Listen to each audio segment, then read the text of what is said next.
bit warm. And Jägermeister. Oh, dear. Oh, yeah, I'm well happy. Rockstar. Greggs have brought back the sausage, bean and cheese melt. You can get those in Iceland. Yeah, but the Greggs shops stopped doing them because of the festive bake. Oh, right. I see. And now they've brought the sausage, bean and cheese melt back to their shops. So you're stupidly happy. Yeah, somewhat. Because I do like my sausage and bean cheese melt.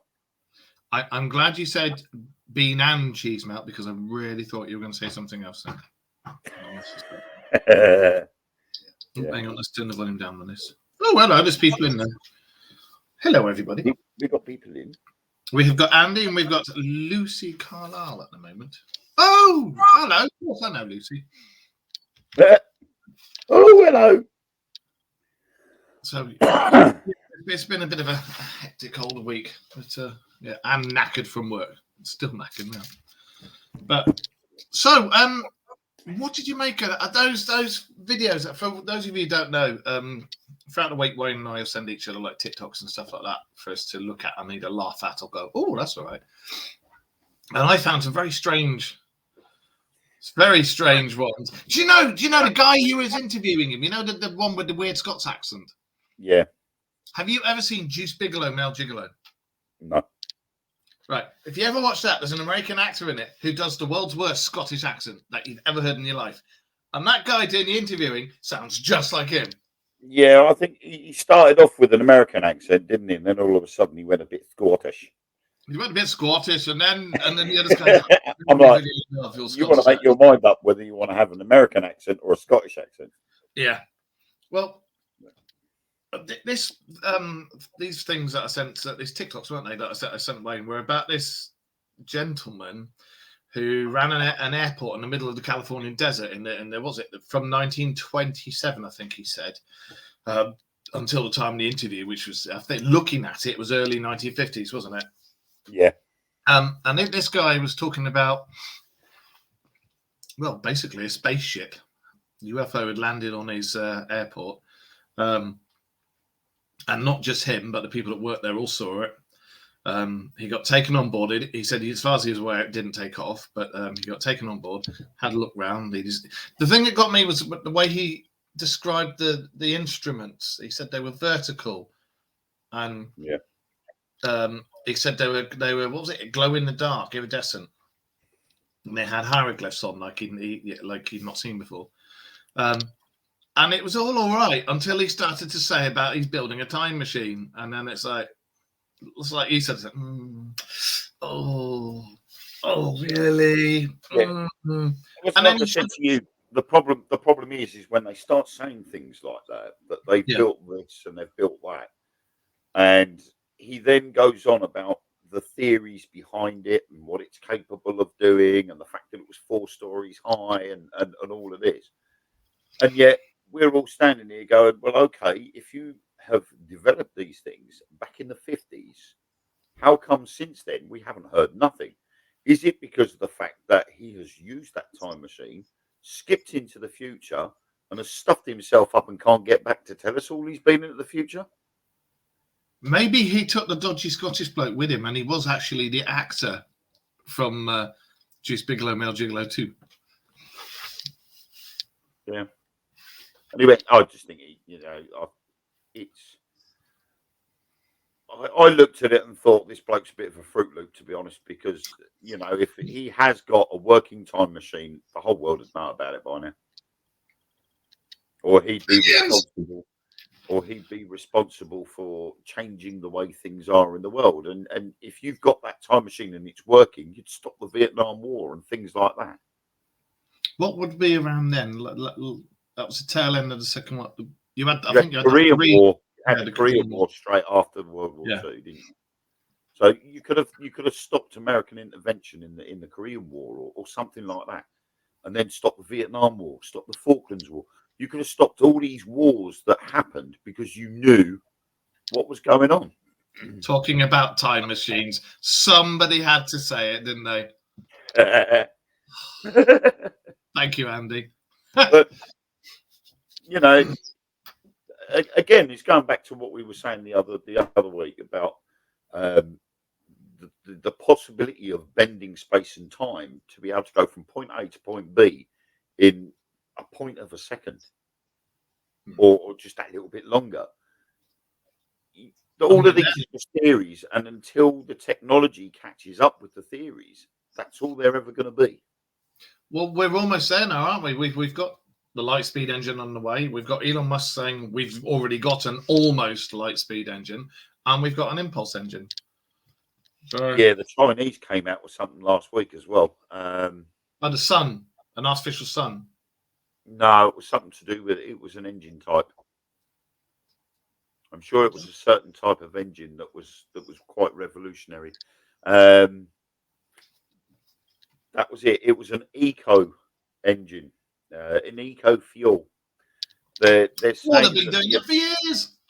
No, the American Air Force were looking at billions of dollars worth of fuel each year, and it costs $40,000 an hour to keep an F-35 in the air. Right. So when you times that by how many flights they have, they reckon that the basic flight time for an F-35 is 800 sorties of an hour to 2 hours long.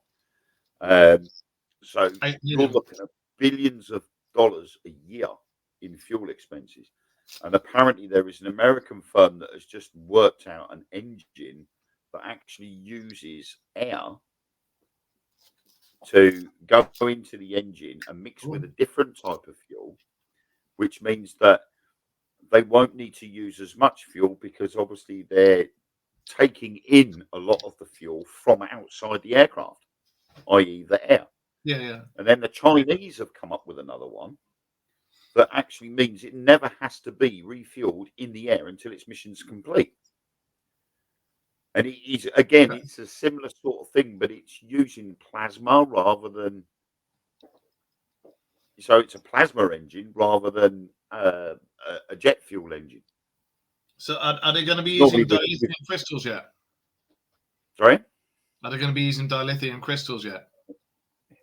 We cannot take no more, Captain.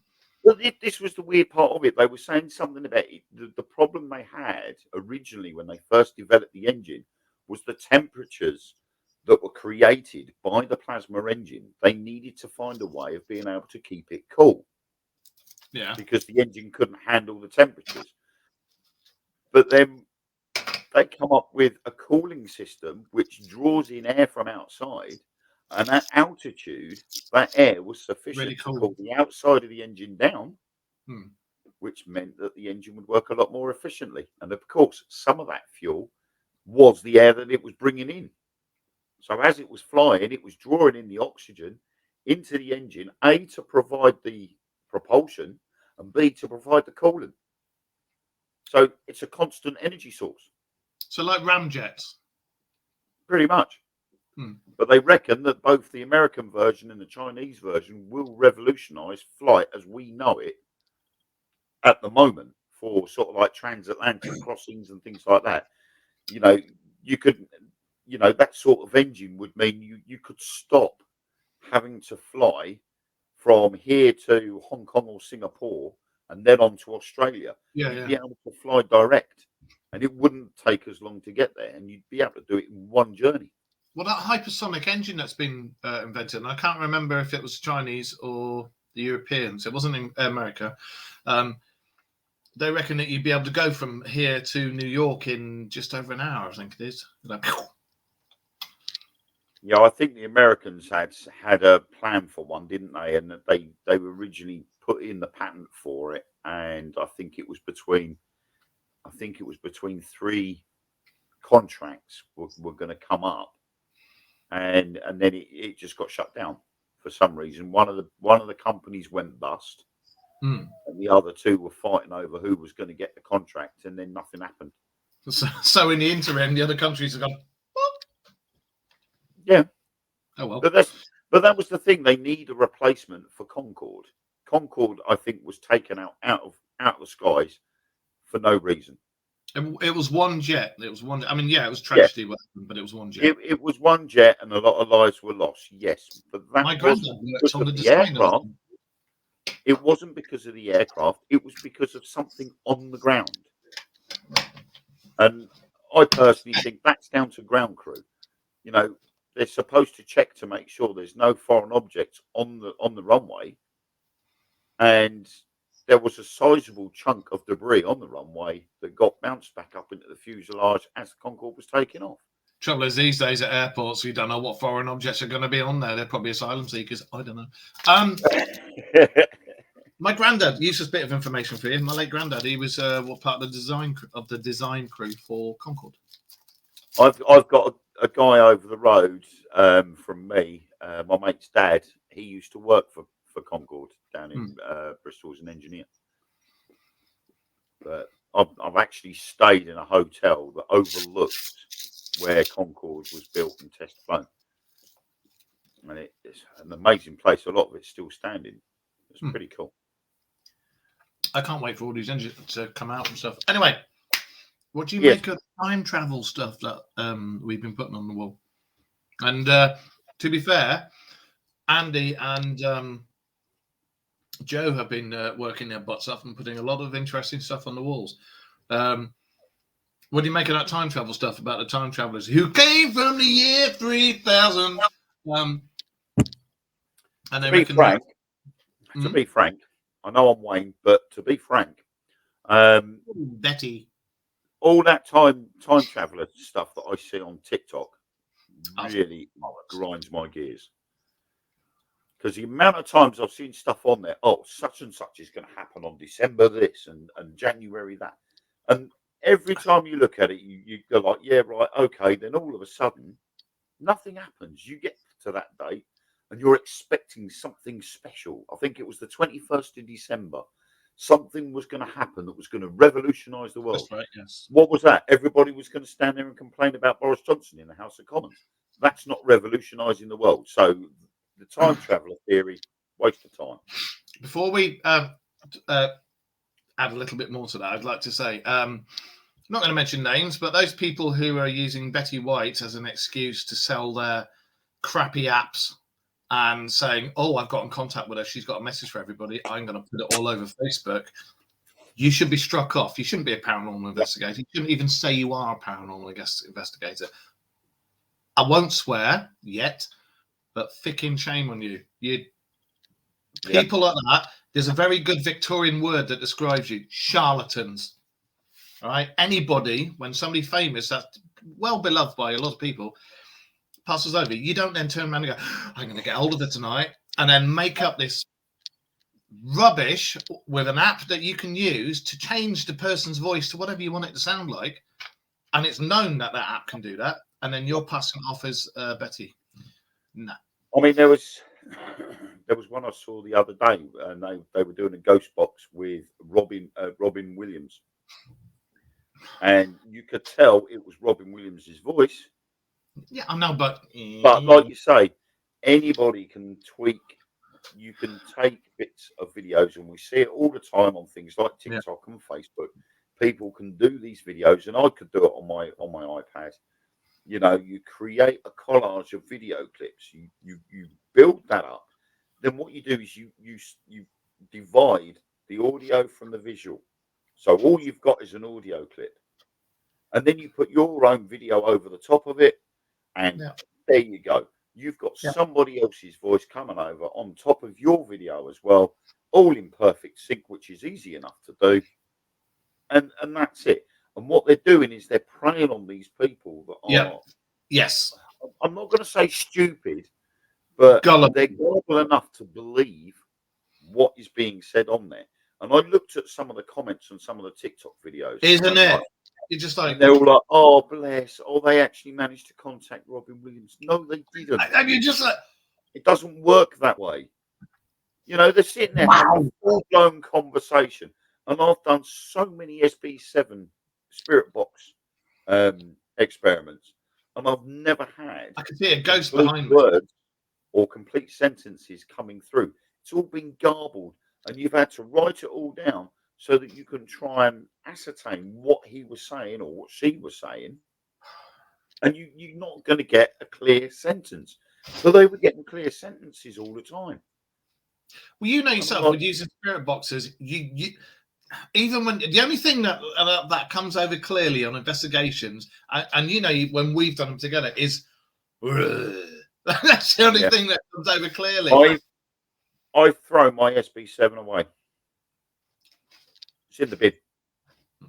I could have fixed it. I mean, basically, the one of the batteries leaked and it rusted one of the terminals. Now, I could have very easily have just fitted a new terminal to it and it would have been up and running again. But I just thought, do you know what? It was a waste of money buying this, because they power it up, they connect it to a speaker, and then they stick it on loop. All you've got is a glorified radio with an auto tuner on it. Yep. And you can just speed up or slow down the tuning frequency. Yeah. So it just goes in a complete loop. And what you're doing is, if you're in an area where there's lots of local radio stations, so for instance, the edge of London, you're going to get about 20 or 30 FM radio stations. Yeah. Going to come through on that frequency.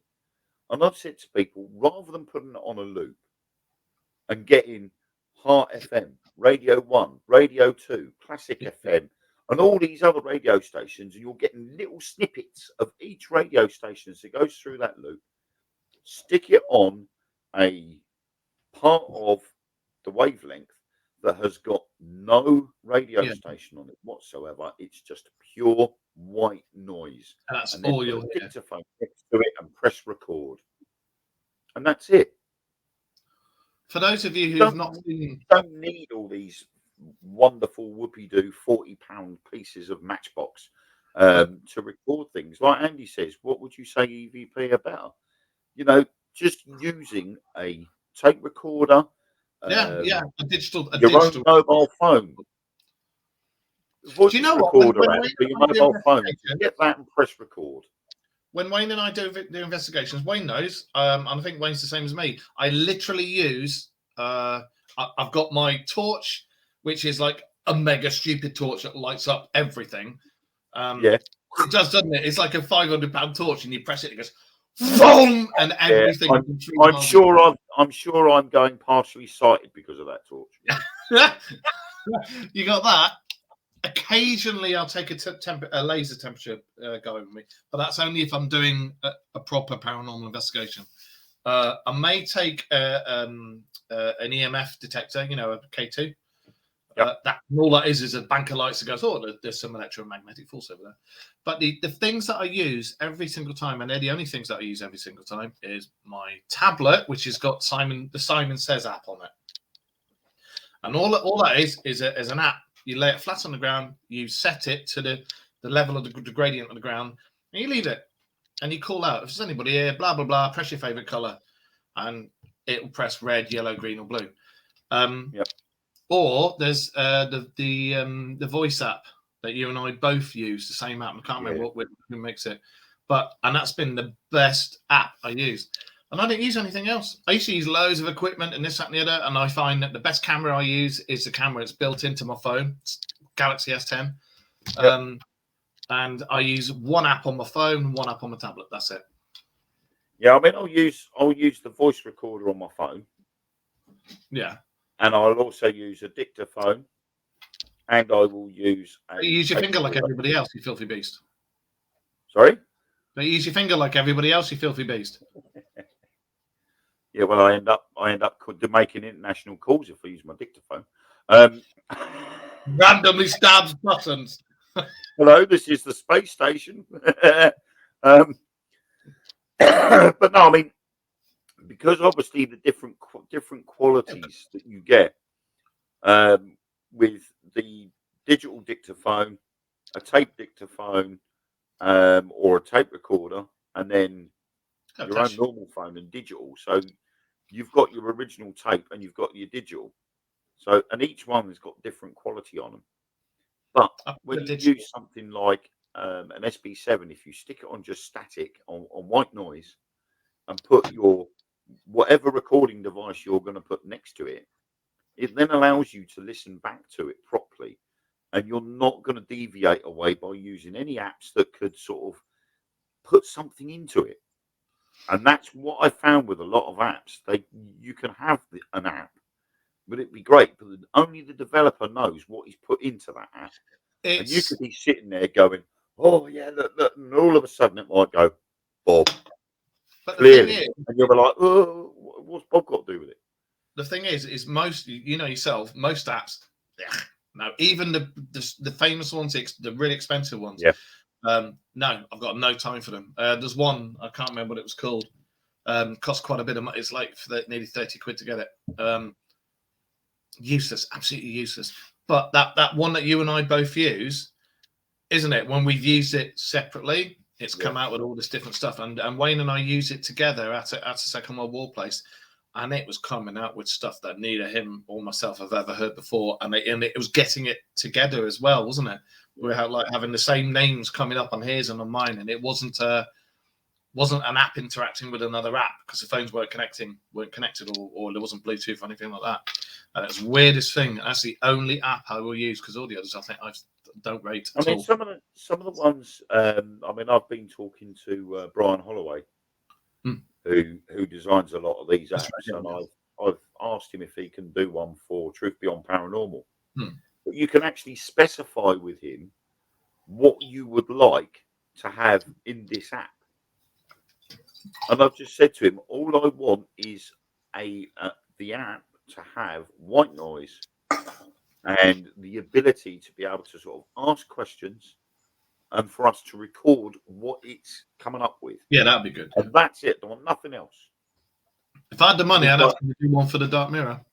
He's like, "Oh yeah, I can do that, no problem." And he's shown us examples of what he can do, and the fact that he's got other apps that he could merge into one to get exactly what we want. And I'm like, but I just want it to be basic. I don't want it to be all singing, all dancing, flashy, lighty stuff. I said, that's not what we're about. We don't want that. We would rather stick with more, not so much the traditional methods, because I will use a bit of technology if it warrants it. If it doesn't warrant it, I'm not too bothered. It's like those Poundland cat balls, the bouncy ones. You know, you smack it against the floor and it flashes for about a minute and it goes up. You know, if they're faulty, and especially with the Poundland ones, they're done is made in a sweatshop in India or China, and when the batteries start going, they flash at random anyway. Yeah. But when they're brand new, if you get a decent one, you could get decent results out of that, and that's pretty bog standard and basic. I don't believe they're going with all these.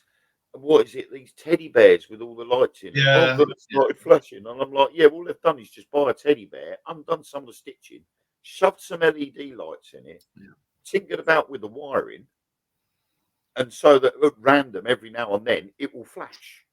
See, I find I've moved away a lot from the paranormal side, from the ghost side of the paranormal world, purely because there's a lot of crap in it. As we've just said tonight, those idiots that are going, "Oh, Betty came through."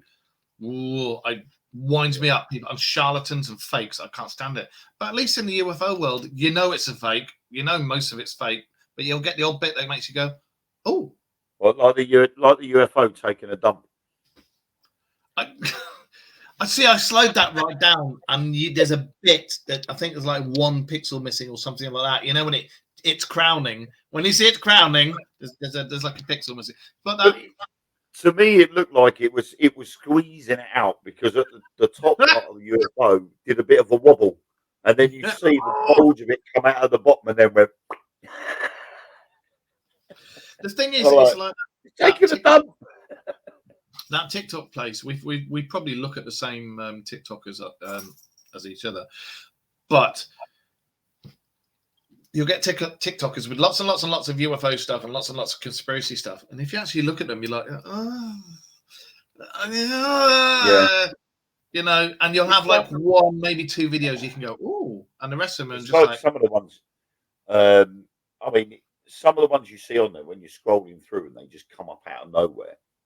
you sort of like look at it and go, oh my word, oh, that's pretty cool. But then when you look at the other videos he's done, you know full well that he works with computers and he works with CGI, because some of these things that he's done are so far fetched. And then all of a sudden you get across one where people are out in their front garden or their back garden and they go, oh my God, look at that. And the camera pans up to the sky and you see the moon. And then all of a sudden you see an asteroid or something comes in and goes, bang. And the moon just goes, pfft. And then you look in the comments and everybody's going, oh my God, it's the end of the world. Oh, I didn't hear nothing about that on the news. I didn't hear nothing about that on the news. The moon, it's there in the sky. It's there all the time.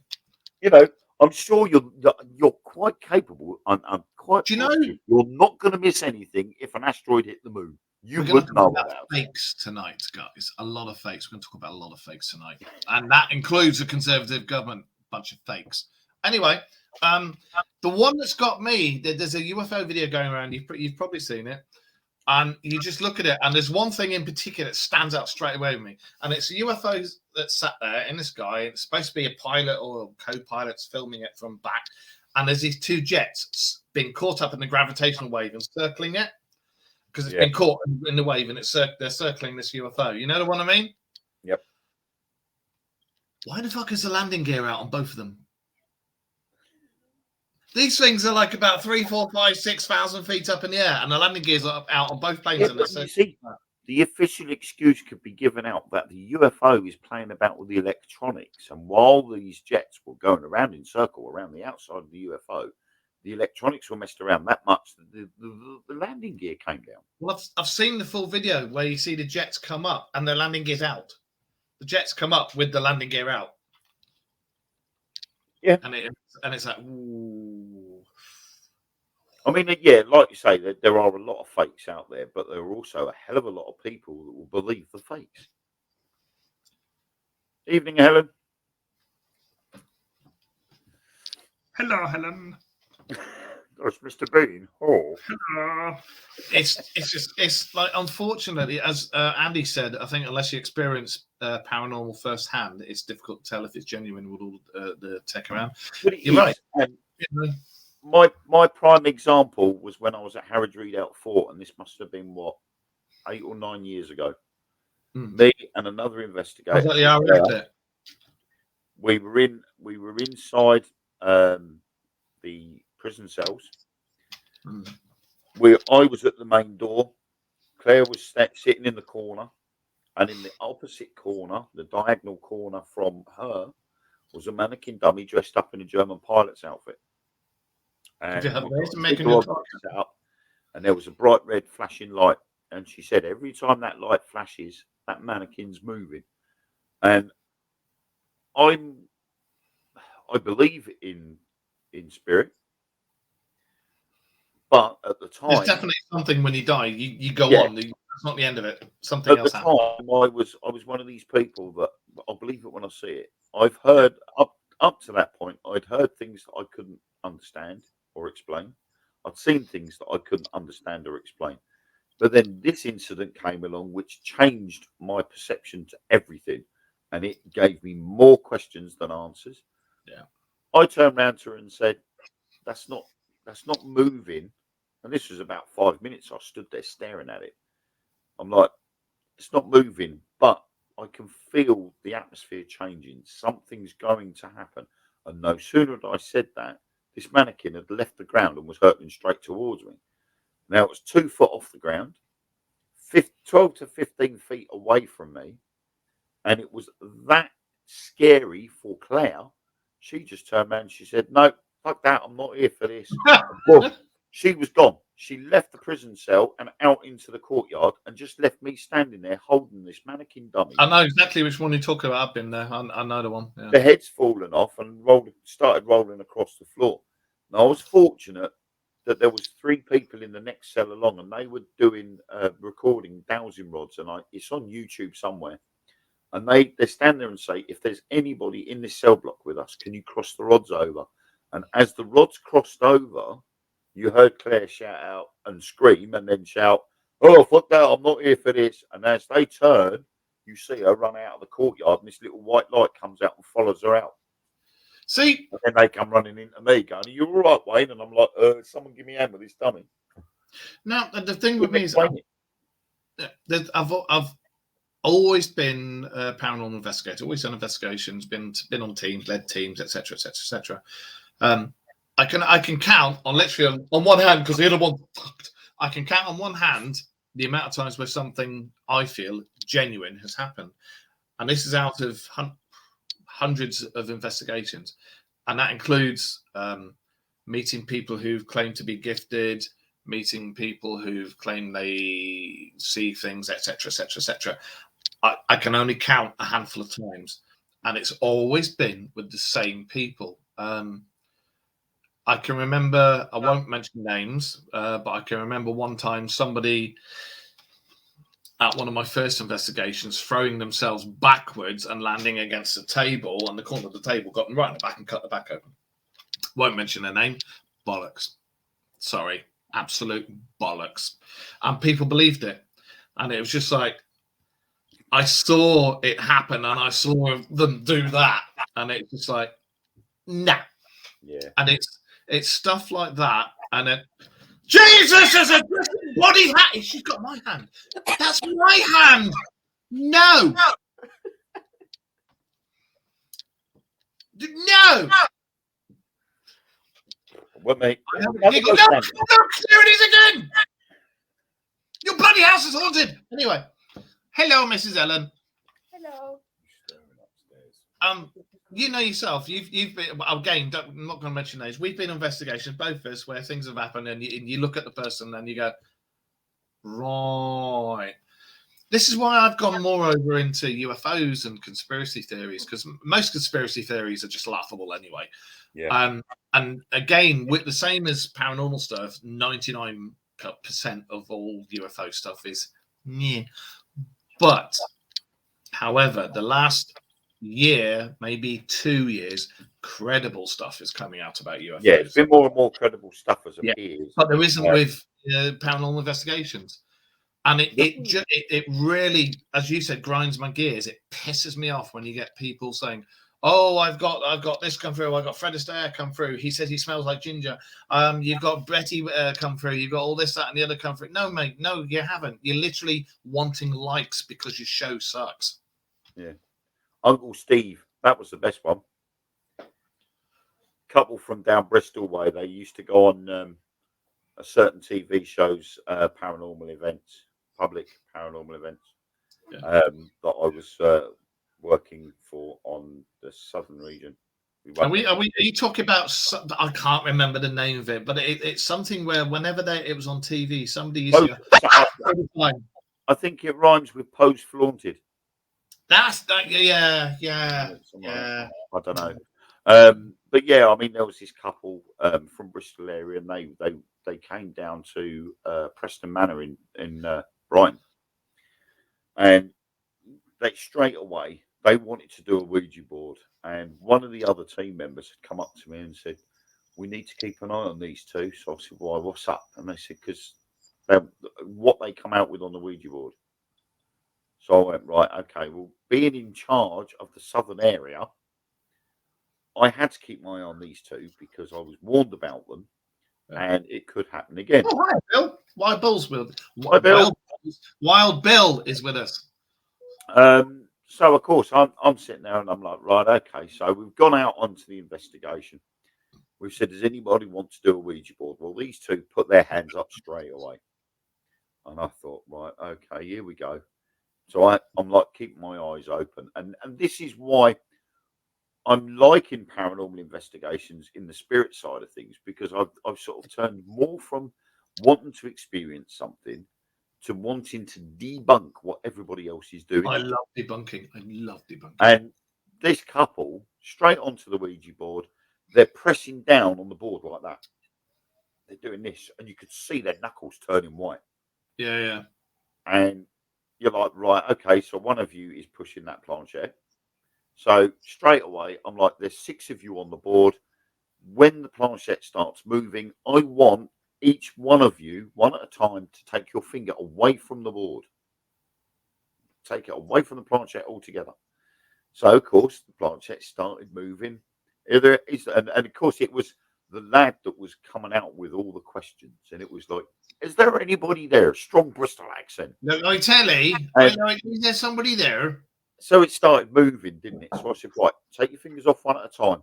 So the fingers started coming off the planchette, kept going round. And when it got to him, as soon as he took his finger off, the planchette stopped. And I went, right, okay. So take the planchette back into the middle again, and we'll have somebody else ask the questions, please. The girl went to start asking the questions, and I went, no, I want one of these guys, I think, because they've been pretty quiet throughout all this part of the vigil. I'd like them to ask the questions. So this other lady decided she was going to start asking the questions.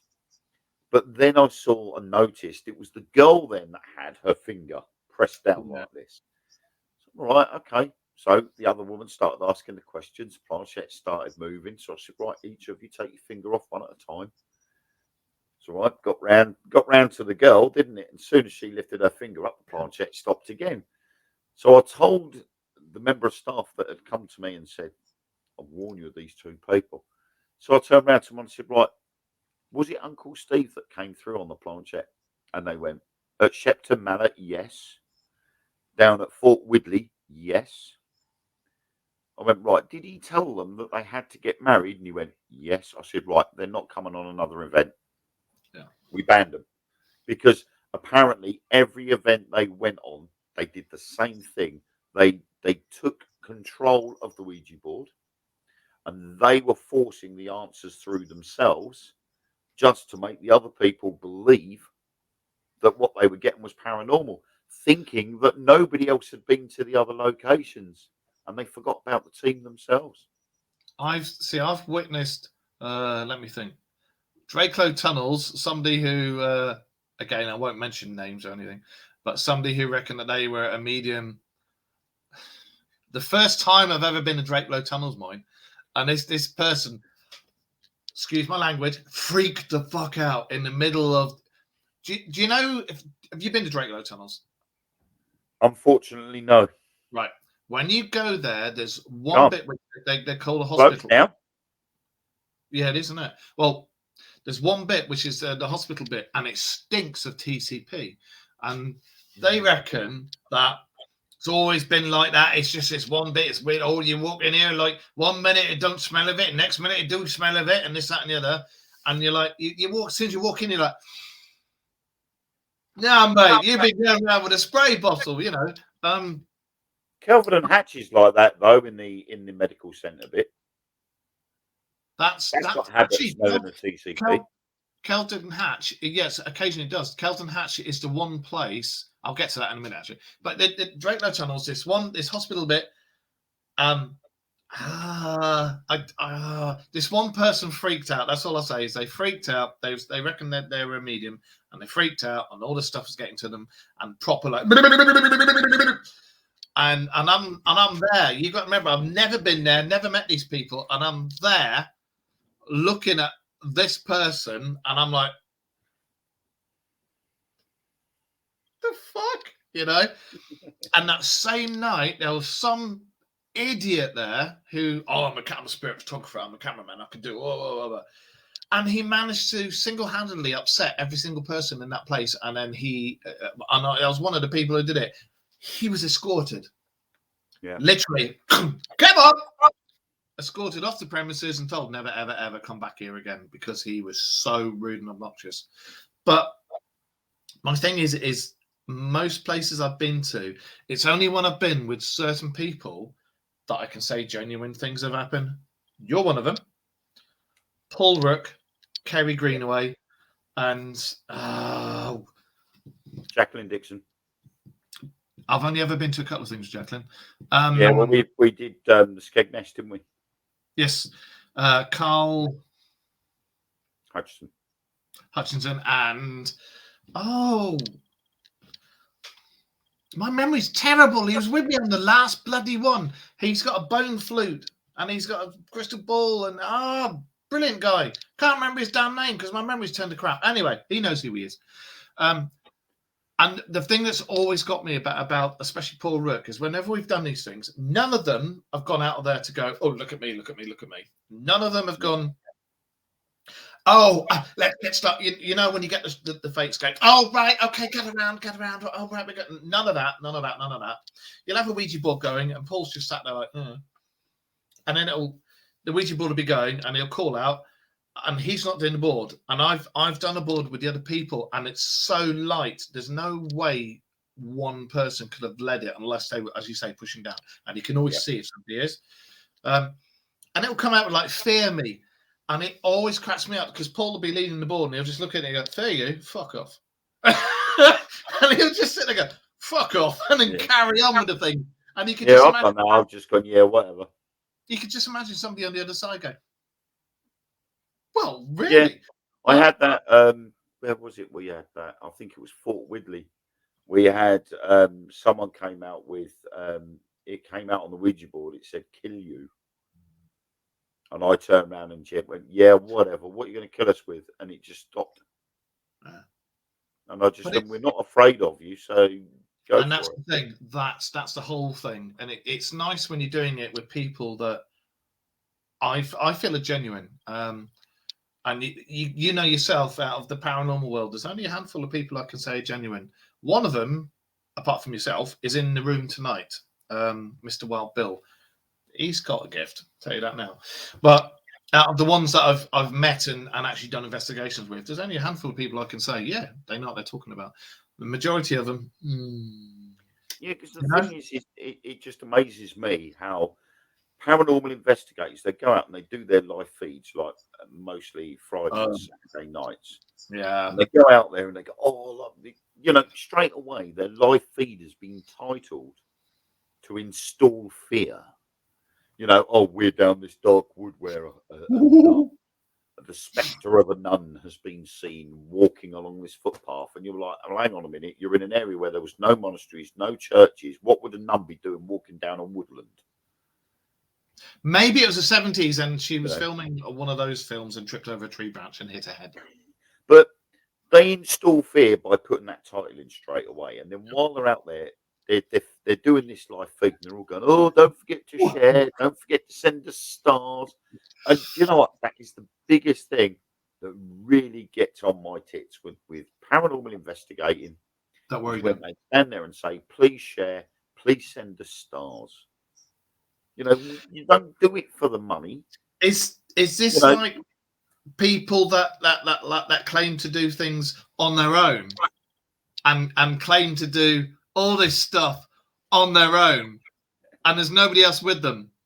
And I know damn well there's other people with them, but they say that they're on their own. Is it like that sort of thing? I mean, the problem is some situations, and I know of one situation where that is the case, but there was a slight issue with technology.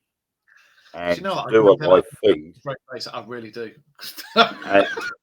And I will openly admit that a lot of the time, yes, this person was on his own, maybe in a different part of the building, but he was investigating on his own. The problem was his technology. I'm not on about your person. I'm not on about your person. I'm not. No, I'm on about my person. No, now. I'm not on about our mutual friend. I'm on about, say, certain famous Americans. My technology was a lot better than his, and so therefore he had to bounce off of my mobile phone to be able to do his live feed. The only problem was I wasn't standing outside in -2 degrees. It was windy. It was starting to rain. I know what you're talking about. And I'm like, do you know what? I'm not doing this. I'm coming indoors because I'm freezing cold out here. So when he finished his live, I went back in and said, look, I can't do this. I can't stay out there. It's freezing cold. I'll end up with hypothermia. So I ended up sitting on top of Vanessa Mitchell's fridge, bouncing the live feed. I really thought you said you ended up sitting on top of Vanessa Mitchell, and I'm like, well, you're a brave boy, aren't you? I was on top of her fridge. But the cave in St. Joseph is a nice place, but overhyped. And again, I think investigators have been there and they've added to the rumours that place is really, really haunted, because I've gone in there, didn't feel much, there wasn't much activity. And I've spoken to people that were investigating there roughly the same time I did. And they said, we had nothing. We didn't have a single thing happen. And I'm like, that's because all these people that want stars, they want fame and fortune, and the glory of it all, have added to what they've already got, just to big the place up and make themselves look good in the process. I've got a proposition for you. What I would like to do one day. Oh, listen here, Mr. Rutger. Just listen to me. Got a proposition for you. One day, because I want to approach the Jamaica Inn, because I've stayed at the Jamaica Inn and I've been down there countless times before. Absolutely love the place. But I would like to do a live from there one day. It's down in Cornwall, so it's a bit of a trek for both of us. But I'd like yourself and perhaps your missus and myself and, I don't know, maybe my missus. And we can go down there, stay. Yeah.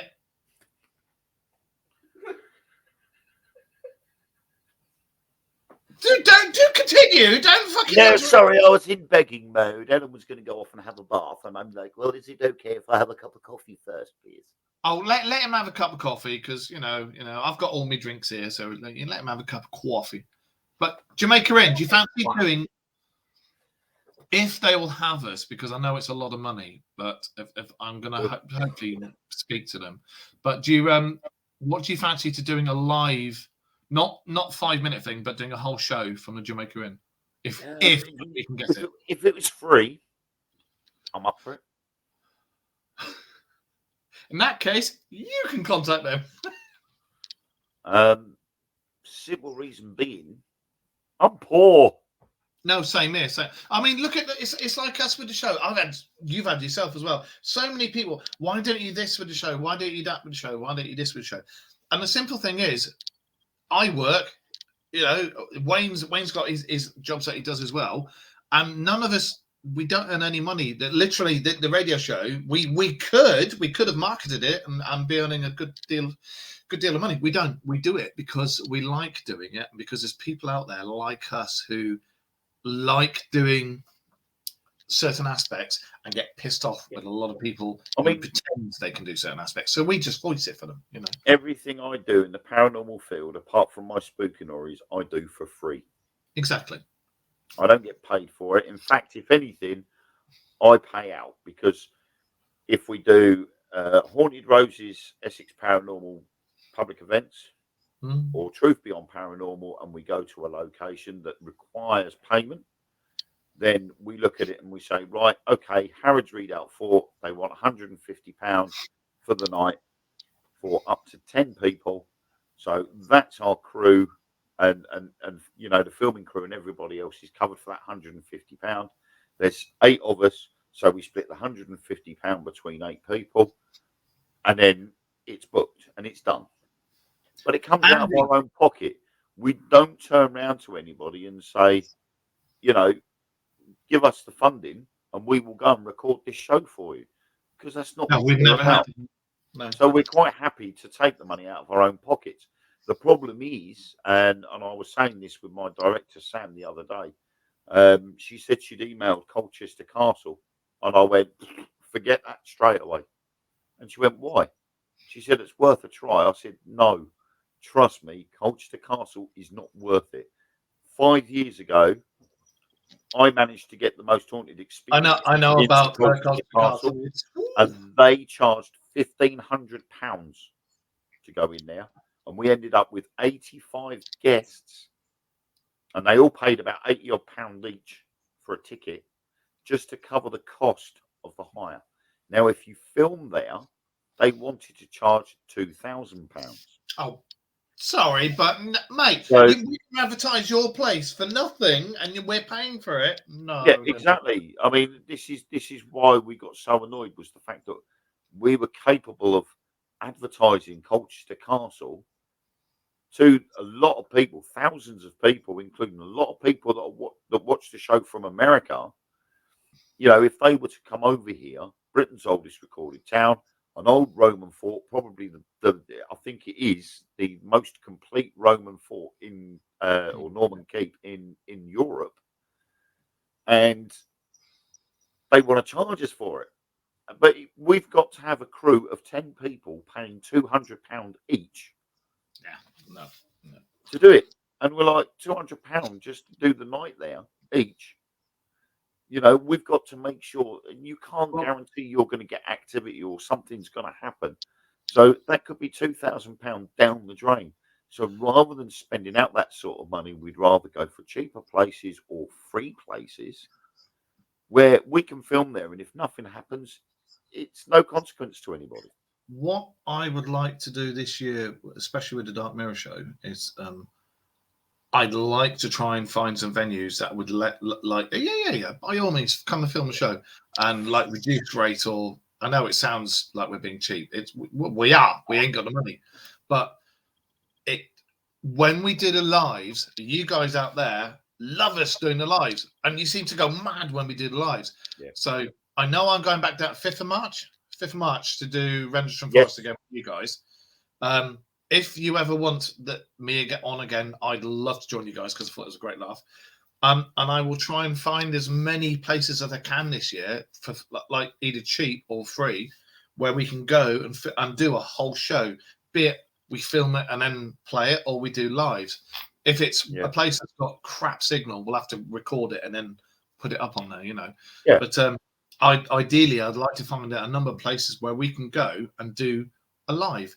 And we can have our other team on there. We can have like Andy on there because he's one of the team members. Joe, if she's well enough to travel, she can come and join. I mean, that's the biggest thing is that it's all right if you've got somebody that can help fund it. Yeah. If they're going to get a return for it, no one's going to want to put funding into a project if they're not going to get anything back from it. Yeah. And the likes of Colchester Castle, they're not bothered as to whether they get an extra 20 people coming through the door because they've seen a paranormal show. Yeah. 20 people don't mean anything to them. It's 2,000 people they'd be more interested in. And the only way that's going to happen is if they have a special event on in the Castle Park in Colchester that brings the people in. So they're not really going to be fussed. So they're quite happy to turn around and say £2,000 and you can have it. Well, Andy just said could make it a charity event, perhaps. That you're missing the point of it, mate. It's because it's the radio show, and we always like stick up for the little guy. We're the ones who not afraid to say what everybody else wants to say, but doesn't dare say it. So we'll say it for you. But that's why we're trying to find venues where we can come along. And you, Andy, and you, Joe, because you're team members, and maybe the other team that I'm a member of, get them involved, and your team, and we can go along and we can film a live, and we can do a live, and we can investigate the place. And whilst we're doing it, we could perhaps advertise the place for them as well. So it works both ways, a bit mutual each way. But it'd just be nice to start doing a few more lives. It'd be nice for me to get my motorbike and. I think a lot of the problems have arisen because of things like COVID. COVID, definitely. But now we're looking at sort of coming out of all of that now. Things Barry Pomeroy Castle in Cornwall. One day, you and I, bring your missus.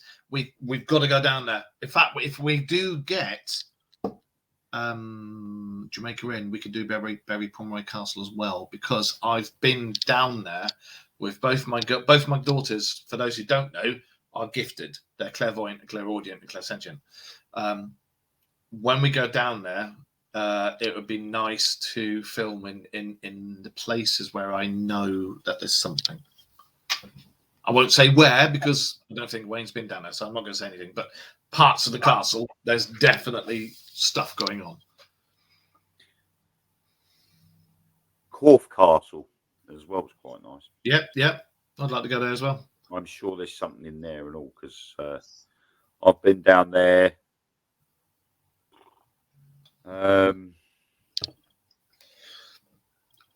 I have discovered a go. I used to do a week tour 2 weeks touring down there for a school, doing geography projects, and they used to do trips to Corfe Castle. And I'd always Sorry. I always felt something wasn't right with Corfe Castle, and Now, Corfe Castle, I'm sure Corfe Castle's known for having. I mean, Corfe Castle itself is set between two big hills, and Yeah.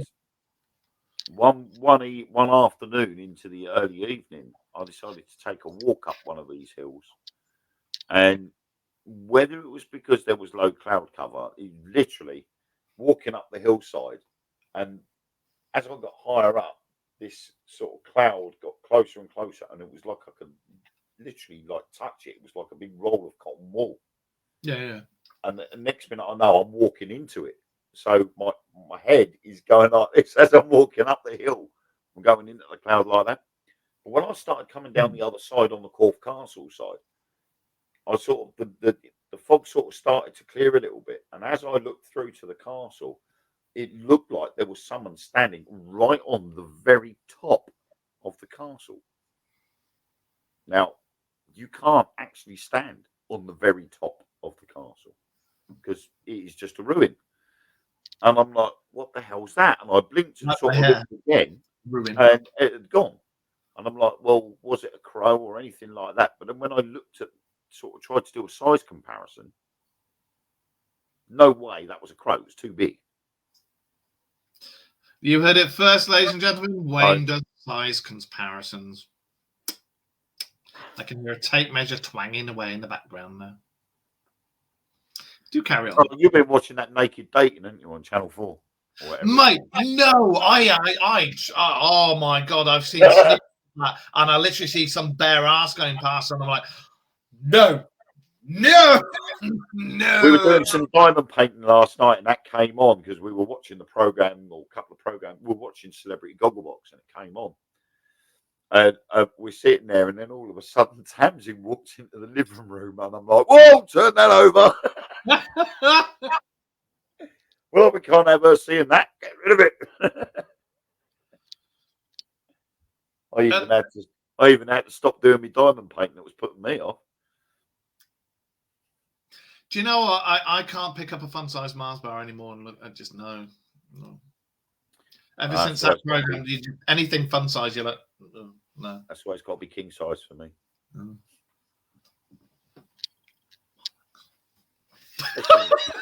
Especially a Twix. Mr. Up, Miss. Oh, you're a shotgun, are you? One up, one down. Anyway, you get two long ones in a Twix. There's so many jokes there. They're not for this show. Called extra. Ladies and gentlemen, all I can say is, he gets the blonde hair and it goes to his head. It's even better when it's a meal deal. There is a joke there, but I'm not going to say it because somebody will kill me if I do say that, so I won't. Moving swiftly on. I was actually tonight, I was going to go out there after the show with my telescope and do a bit of stargazing because I do go out there. I line the wheelie bins up. You know, the video I put up there of last year, was it? The year before, of the UFO going across? See, I can change the subject and just carry on with it. You know, I can line my telescope up. My telescope. The plastic and glass one, nothing else. No, it's as soon as you mentioned about the wheelie bins that got me going. Well, I've got nothing else to stand them on. So I'll put the wheelie bins in. I've got like 3 wheelie bins. So I'll put them in a line and I can put the telescope on top and then line them up. You're going to end up being like Patrick Moore and have your own observatory in the garden. No. If I did that, the knaves would be going, he's looking in my bedroom again. Yeah. So, no. But occasionally, when it's a clear sky, you'll see something really good out there. And like I say, I was going to put the telescope out there tonight, and I went out there, foggy as hell, you can't see anything. Yep. So, but there's that disembodied hand again, and it's the right hand. What the hell? Greg's arrived. I wiggle my fingers, and they appear on the screen. Look, I'm going to do it again. I'm going to wiggle. Look. Put it back. There you go. Gonna wiggle it again. Oh. Bugger off. So, what I was trying to say is, this year,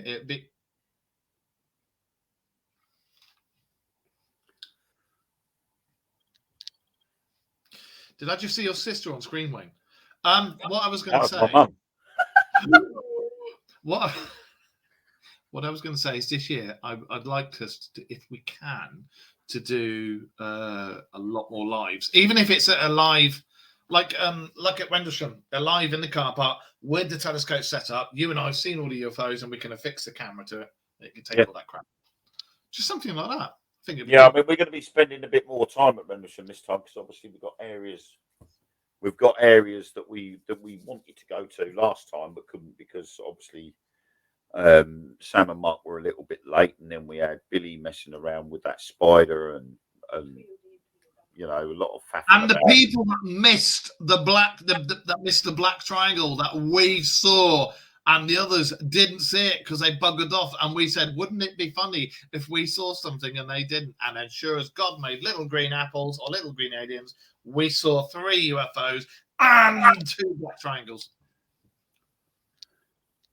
Do you know what? It's like watching an episode of The Ring. Look. Oh, I was about to say that. It's the girl from The Ring. I'm gutted I missed that triangle. There were 2. There was one on either side of the left. clearing. There was one at the bottom of the clearing. You know where we said when we said to you there was that wavy one went over the horizon. Yeah. There was one on that side of the clearing. Yeah. And as we turned around and looked the other way, there was one up there as well. And the thing was, when we first saw the left-hand one, again, no one heard it. We didn't hear it. It literally just appeared, and there was nothing on the right. And then we're like, oh my God, look at this, look at this, look at this. Look up, there's 2. And the one on the right, again, no noise, no movement. It literally is just there, like it had always been there. That was when Tweedledum got lost, wasn't it? There was a lot that night. There was a lot of what if this happens, and then it did happen. Because I said, didn't it, when he went to go back to get the light, I said, wouldn't it be funny if after about 10, 15 minutes, he comes back round from the opposite direction and says, I can't find my way out. And sure enough, 10 minutes later, he comes back round. I can't find my way. No! And we just fell about like, oh, you twat! So I said he would, didn't I? Yeah. So, but yeah, I mean, what we want to do is we want to film sort of closer to the base as well. I mean, obviously, we know last time we had. Oh wow, that's a drink you couldn't open. Oh wow, don't worry about that. I couldn't open that. Well, no, I've got 2 of the cans up. Hang on. It's got a bottle of Stormtrooper beer. Hang on. If you look up, I couldn't. Can you see the 2 cans? Yeah. Where's my hand? You can't even see me bloody hand. There. Yeah. There's one there and one there. Yep. And then obviously. Yeah, but I couldn't open that. It's got to be done. It's got to be done. It really has. It's got to be done. Yeah, but the thing is, if you've already had the cans, you know what the beer tastes like, so you don't need to open the bottle. Actually, this one. Destroy the packaging. This one is different to both of those. Do you know why? Because it's in a bottle. Yes. And it tastes different in a bottle. Yes. I keep seeing the girl from The Ring. Literally, hang on, which side would it be? I just keep seeing.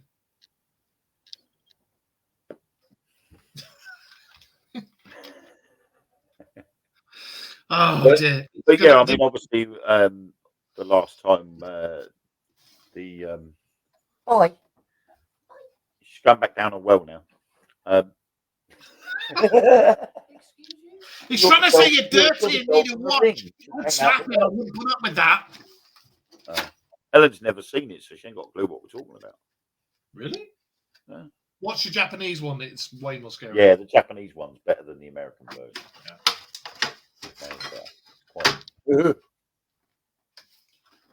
I'll get out.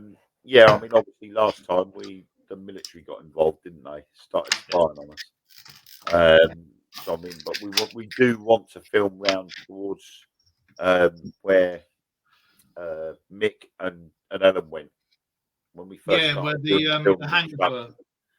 Want to go around there and do a bit of the hangar area and some more of the UFO trail before we head down to where the UFO supposedly landed.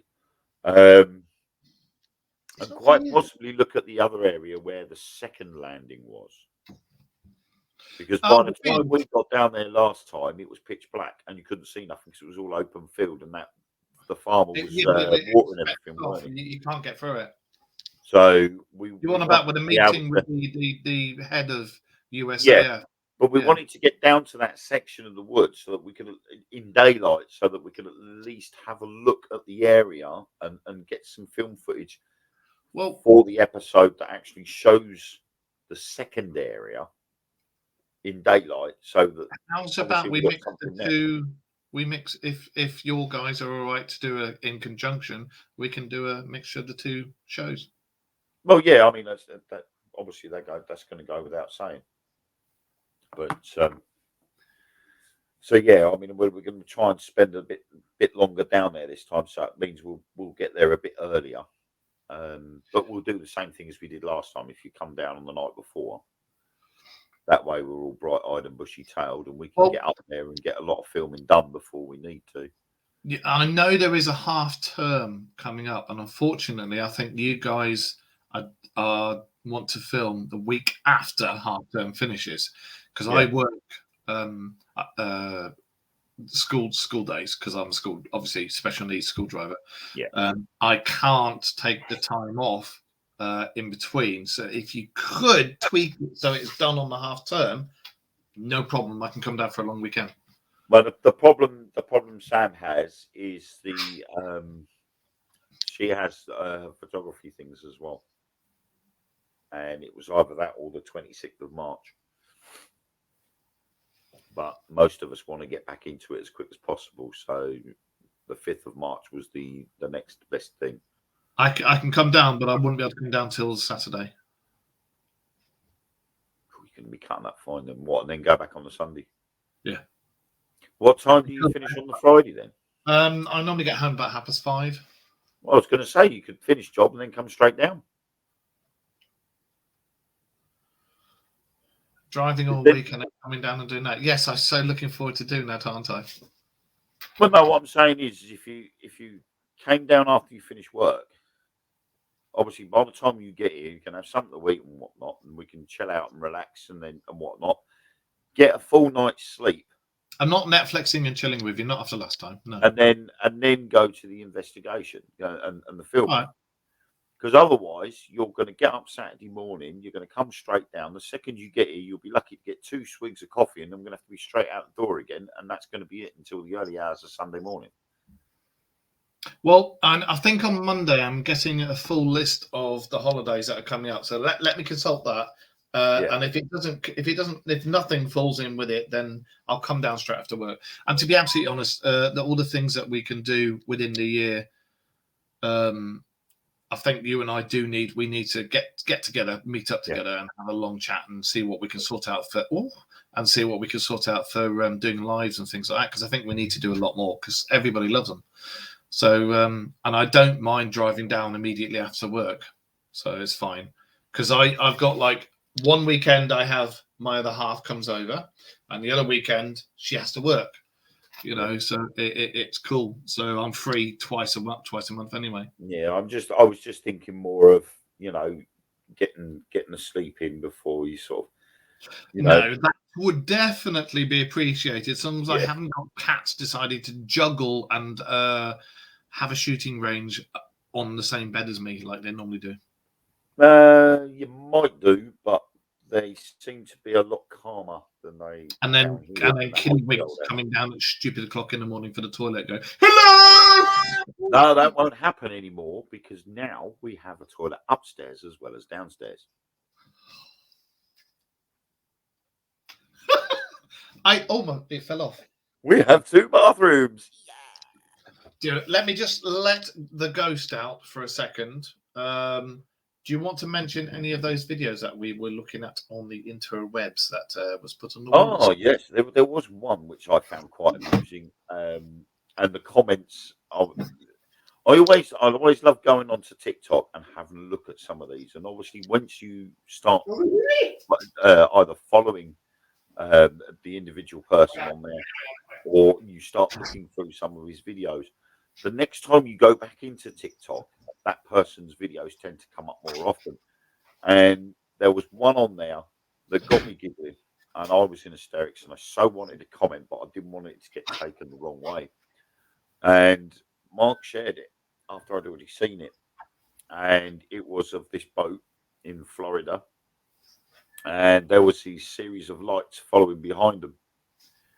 And to start off with, it looked like there was only 3 or 4 objects, but they were quite large, the triangular shaped object with a light in each of the points, and it was following behind them. And of course, they were going, "Oh, what's that? What's that?" Well, as the camera zooms in, you actually see that these lights are all individual objects, and there's about 13 or 14 of them, and they're tailing this boat, and they're all panicking. They're all going, "Oh, what's going on? What's going on?" Then you look in the comments, and it says, "Oh, shame the cameraman has Parkinson's." And I'm thinking, you're an idiot, because they're on a boat. They're on the coast. They're trying to get out there as quick as possible because something's following them. So, of course, it's going to be shaky. It's been filmed with a mobile phone. Then another person comments, they can travel as fast or faster than the speed of light, yet they can't keep up with a fishing boat. That may not necessarily. Yeah, I saw that comment as well. And it's like, that film was filmed in 1994. They didn't have the camera technology we've got. You're lucky we could see it was a bloody sea, But it's more the point. It's more the point of the fact that this person had said they can travel as fast as speed of light or faster, and yet they couldn't keep up with a speedboat. If I was an alien in my spaceship and I was sort of coming down to land in my underwater base, there's a fishing boat nearby. You'd be fuck-assing around. I wouldn't necessarily have to chase after them.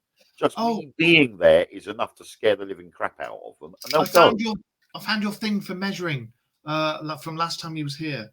I didn't know if you wanted it back. Yes, well, what you've got to do is you've got to stop pressing the button on it so it gets smaller and smaller and smaller. You should have left it at its original full length. Oh, okay. Hang on a minute. There. Carry on. Don't need it anywhere. I've got a tailor's tape measure. To your left, dress to the left, sir, or to the right? Straight down the middle. Anyway, moving swiftly on. What was that? Have you dyed your eyebrows as well? No. I don't have that many eyebrows because a little bicycle accident shagged this eyebrow up completely. And my hair is so fair that these eyebrows are almost non-existent. I don't know if you can see it, but snap. You see that scar? There. Yep. I got 2. And one was kickboxing, and it literally I can't do it to the camera. This eyebrow, flappity flap flap. And then the other one, this one, I jumped into a swimming pool and I'm swimming along underwater, and some twat. Do you remember Blizz bombs? When people would go, "Whoa!" and power dive into, somebody did a Blizz bomb on top of me as I'm swimming, and I was 14, I think. And literally I've gone, this is in the deep end, and I've gone down and my forehead's gone on the bottom. And that eyebrow went flappity flap flap, along with flappity flap flap. So got scars on both of them. Well, mine was a self-inflicted bicycle accident. I thought I was Evel Knievel. There's the other one. There's the other one. See it? Yeah. I thought I was Evel Knievel, and I went down this hill, and at the bottom of the hill was this little mound. I went up the mound. You're American and wore spandex. Went up in the air. My bike went back down. I carried on going up. Yeah. Next minute I know I'm coming back down again. but I'm not coming feet first. I'm not going flat. I'm going head first. And there was this lovely little rock sitting there on the floor, just with its arms open, waiting to grab hold of me. And I just went straight into it.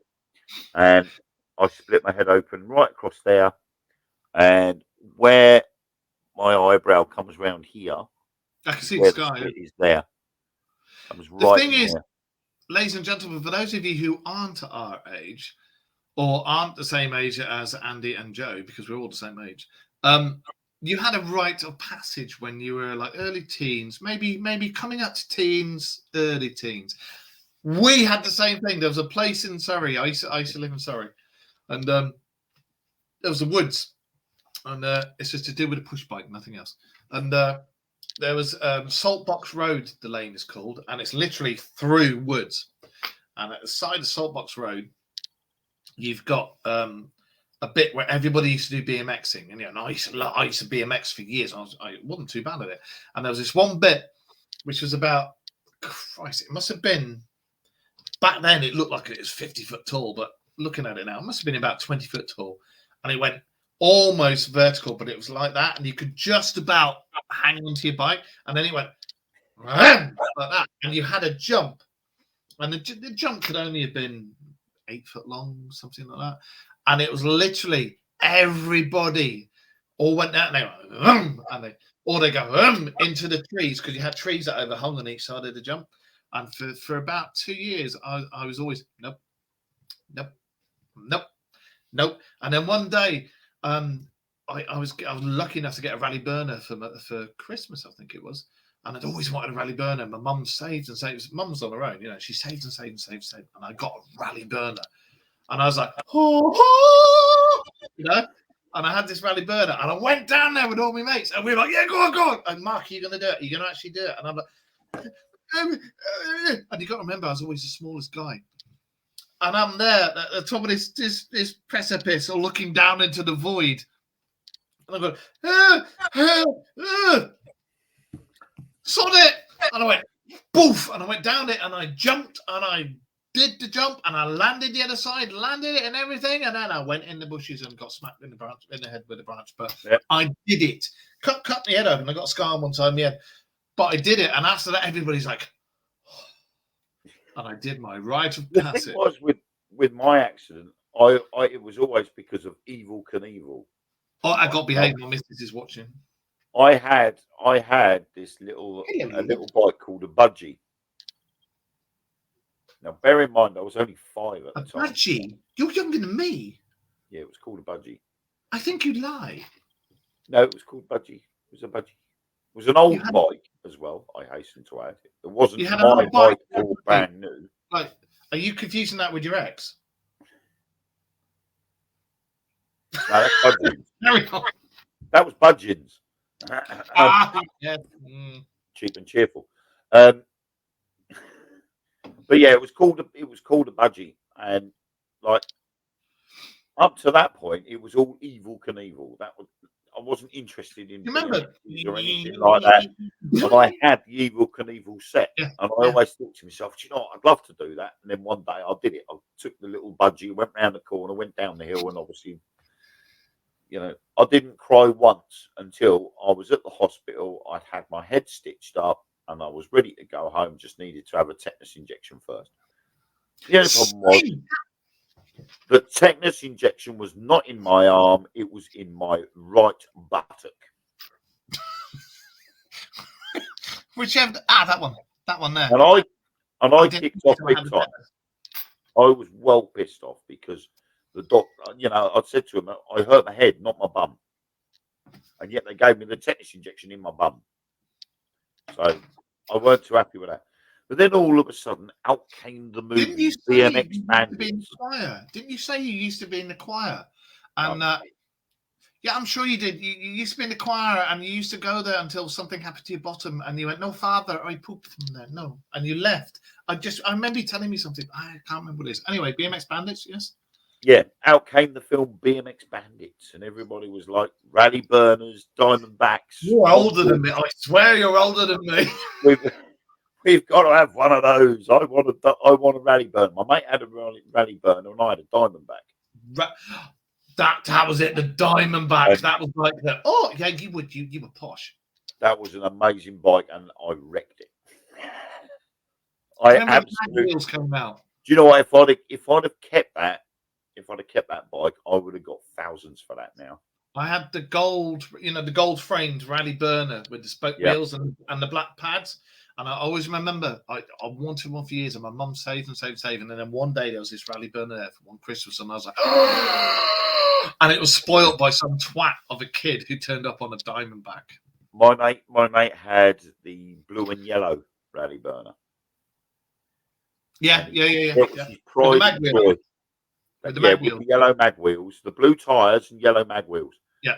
And that was his pride and joy. And he hated going out on it simply because he got it dirty.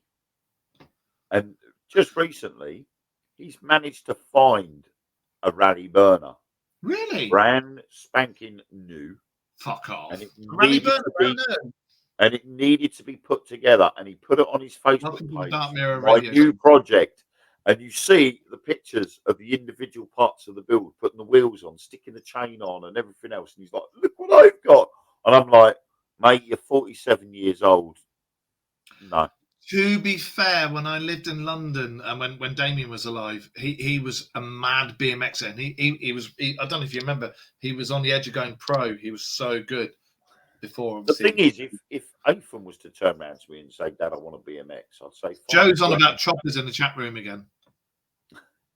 I don't know. I can't see the chat room now because my phone's about to die. She's on about the chopper with the gears in the middle of it. Oh, yeah. My friend had one of those. But it's Joe. You never know. She talks about choppers and gears like... Giving your mate a seater on the handlebars because the handlebars were built that way that you could fit. That's right, yeah. They were, weren't they? They were like, yeah. But, I'm like, if Athan wanted to have a BMX, I'd get him one. Yeah. That'd be fine. I certainly wouldn't want to relive my childhood by getting on a BMX and start doing wheelies with it. When Damien was alive, I bought a BMX because he's like, you're not going to have a skate park with me. And I'm like, no, mate. My weight was squash your BMX. He's like, no, get BMX, skate park. And I went, yeah, fuck it, go on then. And I bought a chrome rally burner with the checkered pads. Yeah, remember those? And I bought one of those. And it turns out that the BMXs from yours and my day, the rear axles are smaller than the BMXs of now. So when you buy it and you need to get parts for it, you can't get them because it's totally different. And in the end, I had to give it to Taylor's boyfriend because it was just, I couldn't do it. The problem is now is with a lot of BMXs and mountain bikes, when they're being brought for kids, 9 times out of 10, it's because they want to do stunts on them. Yeah. So they've got to be built to be able to do stunts on them. Because if me or you was to get on one of those bikes, the original we'd squash it. Start going up half pipes and doing 360s on it. It wouldn't last 5 minutes. And you'd knacker it straight away. Look at the strange bald man surrounded by bike parts. So, I mean, to some extent, yeah. I mean, you remember your past. I mean, we went up to the local chip shop the other day, me, Athan, and Chloe. And obviously... You didn't ask for a bag of scraps, did you? Actually, we don't call them scraps down here. The old chip shop down the bottom of the village here, or the bottom, I keep calling it a village. It was a village when I was here. The last time I was here, it was a village. It's now a town. When I was here, it was a village. Now, there's a pond. When I was near to a grasshopper, this was a grasshopper. Not a village no more. Can you imagine a bald Chinese grasshopper going, Telly? But there was a chip shop down the bottom of the village. It's still there now, but it's under different ownership. And he used to sell the old bits of, the cooked batter, but he used to call them pussy pieces. What? He called them pussy pieces. And you used to go in there for £1, you could have a bag of pussy pieces. And we were like, we can't understand why he called them pussy pieces. Did he give them to his cat? All it was the bits of batter that had come away from the fish and the sausage. Did his cat like them? Cooked them. So we're like, why do you call them pussy pieces? And we never knew why. Never knew why. Now we call them scraps. Was it because he knew he had a load of prepubescent kids going home going, look, I'll make pussy pieces, and the parents going, what? Yeah. But it was bizarre. We couldn't understand why. But anyway, we got lost in translation there. We went up to the local chip shop, and as I'm walking back up the road, and bearing in mind the last time I lived And he in says this back in town the day, eh? Yeah. was in 2000, so it's 22 years ago. So of course, as I'm walking up the road to this chip shop, I'm telling Nathan and Chloe about the things that happened in the town when I was here, as when I was their age. And I'd be like, oh, you see that flagpole there? Well, every June we used to have the Wivenhoe Carnival, or June or July we used to have the Wivenhoe Carnival. Before that, we'd have the Wivenhoe Fun Run, and it would start from this flagpole at the water tower, and it would go out onto the main road. And you'd run all the way down to the bottom of the village to the railway station, and that was just over a mile. And they were fascinated by it because, like, they wouldn't dare do that now. And they've stopped For those all of of that. you who have tuned in, They we're don't do the reminiscing about carnival. when we were young. They don't do the carnival. They don't do the fun run. We had something called Mr. Oswald Sports Day, and that was this old guy. They would, once the carnival was over with and it was all on the field, we had this sports day, and it was run by this old guy. And you would have things like the 6 to 10-year-olds sprint race for boys. So they would run off down. Were they chased by like a local priest or something? Hey? Were they chased by a local priest or something? No.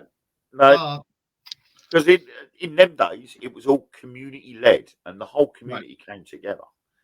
So you'd have third place was 25p, second place was 50p, first place was 75p. You'd get your ticket when you crossed the line, and you'd go over to this desk, and Mr. Oswald himself would give you the little envelope with the money in it. All right? oh, fair enough. And the very last race was the slow bicycle race.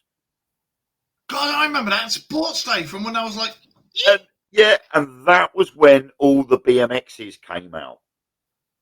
So all the kids that had BMXs, with the pedals like that, they were all down on the field, and they were all like, "Yeah, we couldn't give a shit about all the other races that they had, even though the fact that you could walk away with about £4 in your pocket for nothing." Look, you know, that's what it was about. They're all down there with their grifters and their rally burners, and they were the first mountain bike grifters. Yep, and their little budgies and choppers and all that lot. They're all down. Everybody's down there. Wayne and his budgie smugglers. Oh, reminiscing now. It's the girls' slow bicycle race, and it was always hilarious. In the end, I stopped doing the slow bicycle race just because it was so funny that there were people, even back then, that were as thick as two short planks, and they couldn't quite harness the fact that it's a slow bicycle race. For that.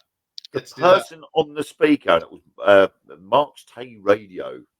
They used to come out with the tannoy. I drive through that place every time I come down to see you. It's the guys. It's the girls. It's the girls' slow bicycle race. Now, the idea of the the slow bicycle race is when the horn goes, ladies and gentlemen, I apologise. Slowly go down the field, and it's the last person that comes across the finish line is the winner. The last person that comes to the finish line.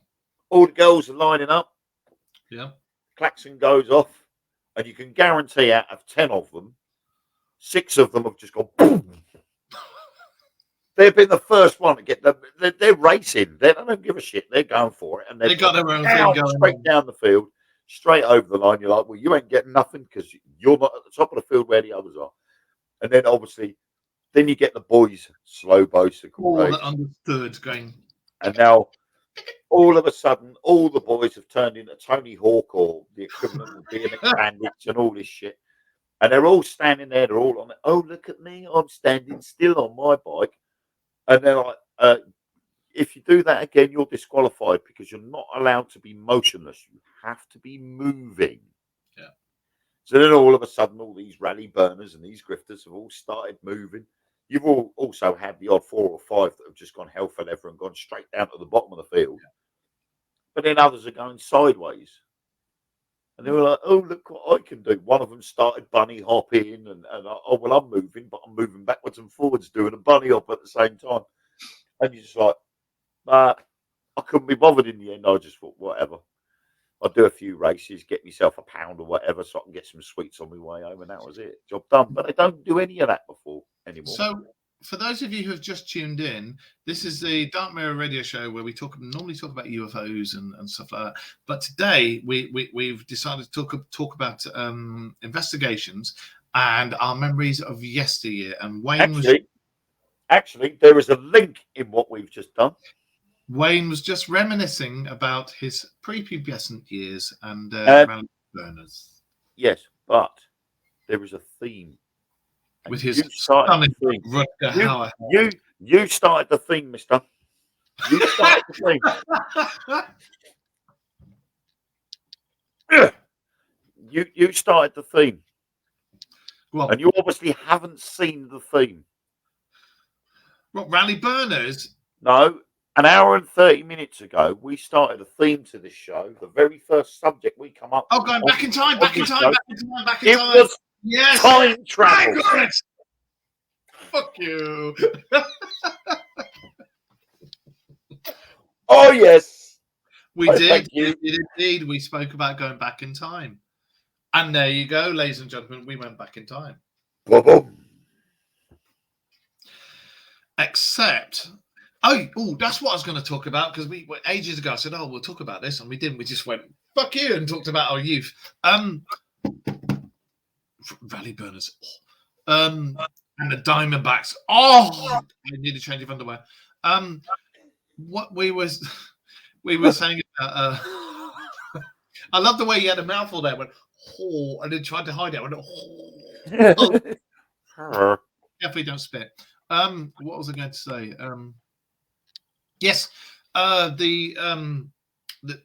it's not just been that one person who claims to be from the future. There's been several people who've claimed to be part of government projects, including the Montauk Project and the Montauk Chair, who have gone forwards and back and forwards and back and forwards and back in time. And there's been not one, not two, but the ones I've looked at and the ones that I've shared, and there's about 7-ish people that have claimed that this is the year we are going to see definitive proof of. When I say alien species, I don't mean just from other planets. I mean things that could be underneath the crust of the Earth, etc., etc., etc. The Hollow Earth theory. But apparently, this year is supposed to be the year that we will see or have proof of life that is other than carbon Homo sapien. So we'll see what happens. But there's several things that have been saying that this is going to happen. What do you reckon, Wayne? Back to the studio in Winchester. Thank you. Back to come on. I've got a sneaky suspicion that something is going to. Yeah, I think it is. But it's a case of when we've got obviously the disclosure reports. We know for a fact that a lot of the disclosure reports that were released were heavily edited, redacted. Yeah. And only a certain period of time was covered, and yet the most famous incidences being Roswell, Rendlesham Forest, the Travis Walton case, which we'll be covering. A lot of these things are not mentioned, yet there is proof that it happened. They've gone from like 2002. Is it 2002? They've gone from like 2002 upwards, haven't they? No, I think it was 2004 or 2017, wasn't it? Andy just said the Philadelphia experiment was the one story that had an air of realism to it. Funnily enough, I nearly posted on our wall an interview with a survivor of the Philadelphia experiment, but I watched it. The Philadelphia experiment, don't get me wrong, it was a real thing. It happened. It was a genuine experiment. It did happen. Whether people being fused in the decks and this, that, and the other happened, that's a different matter. I do think that they may have achieved radar invisibility, because it is quite, nowadays it's easy to fool radar, and it does include making it a cloak of electricity or plasma or whatever. You can do it now, and I think back then they probably just gone, oh, hang on a minute. Well, whether it went 85 miles down the coast to another base and appeared in a split second is different. Yeah, I mean, that was like I said last week, wasn't it, about Hitler's stealth fighter? Yeah. You know, they made it look 20% smaller than it actually was. Now, that 20% does make a big difference, because when you're looking at it on a radar screen, as Wayne will ascertain, the 20% does make it look bigger. Yeah, you're not going to be expecting a bomber to turn up when you're looking at a radar and it shows only the size of a fighter. So you'd be turning around and saying there's a fighter coming in, and it's not, it's a bomber. But the problem is that bomber can move that much faster than anything you've got, so you're not going to catch it. The thing is, we have done quite a few shows in the past about the Philadelphia experiment with Wayne and with Kerry and with various others.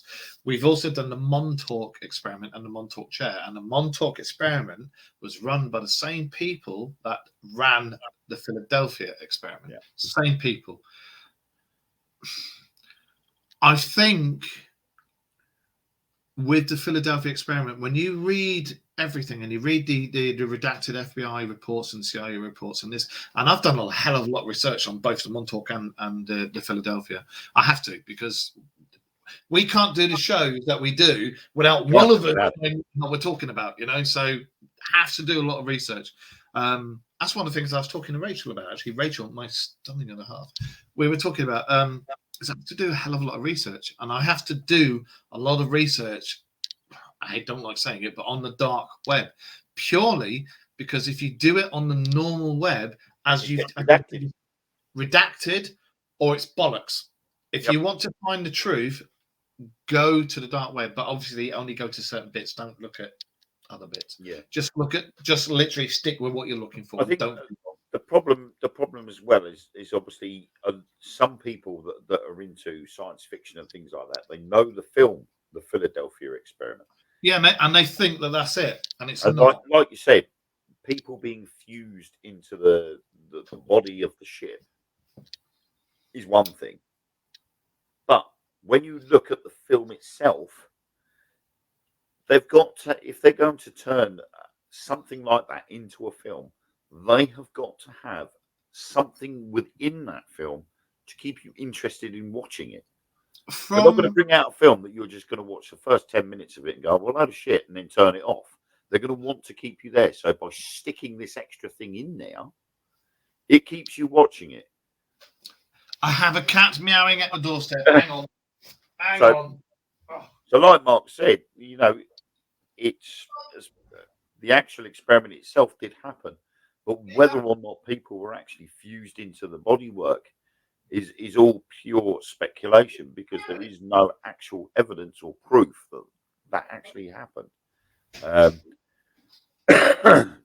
like we say, with the idea of stealth or invisibility, a cloaking device, I mean, that's more sort of how can we put it, interdimensional travel, isn't it, rather than time travel, because it was moored in one place and then ended up somewhere else, just like that.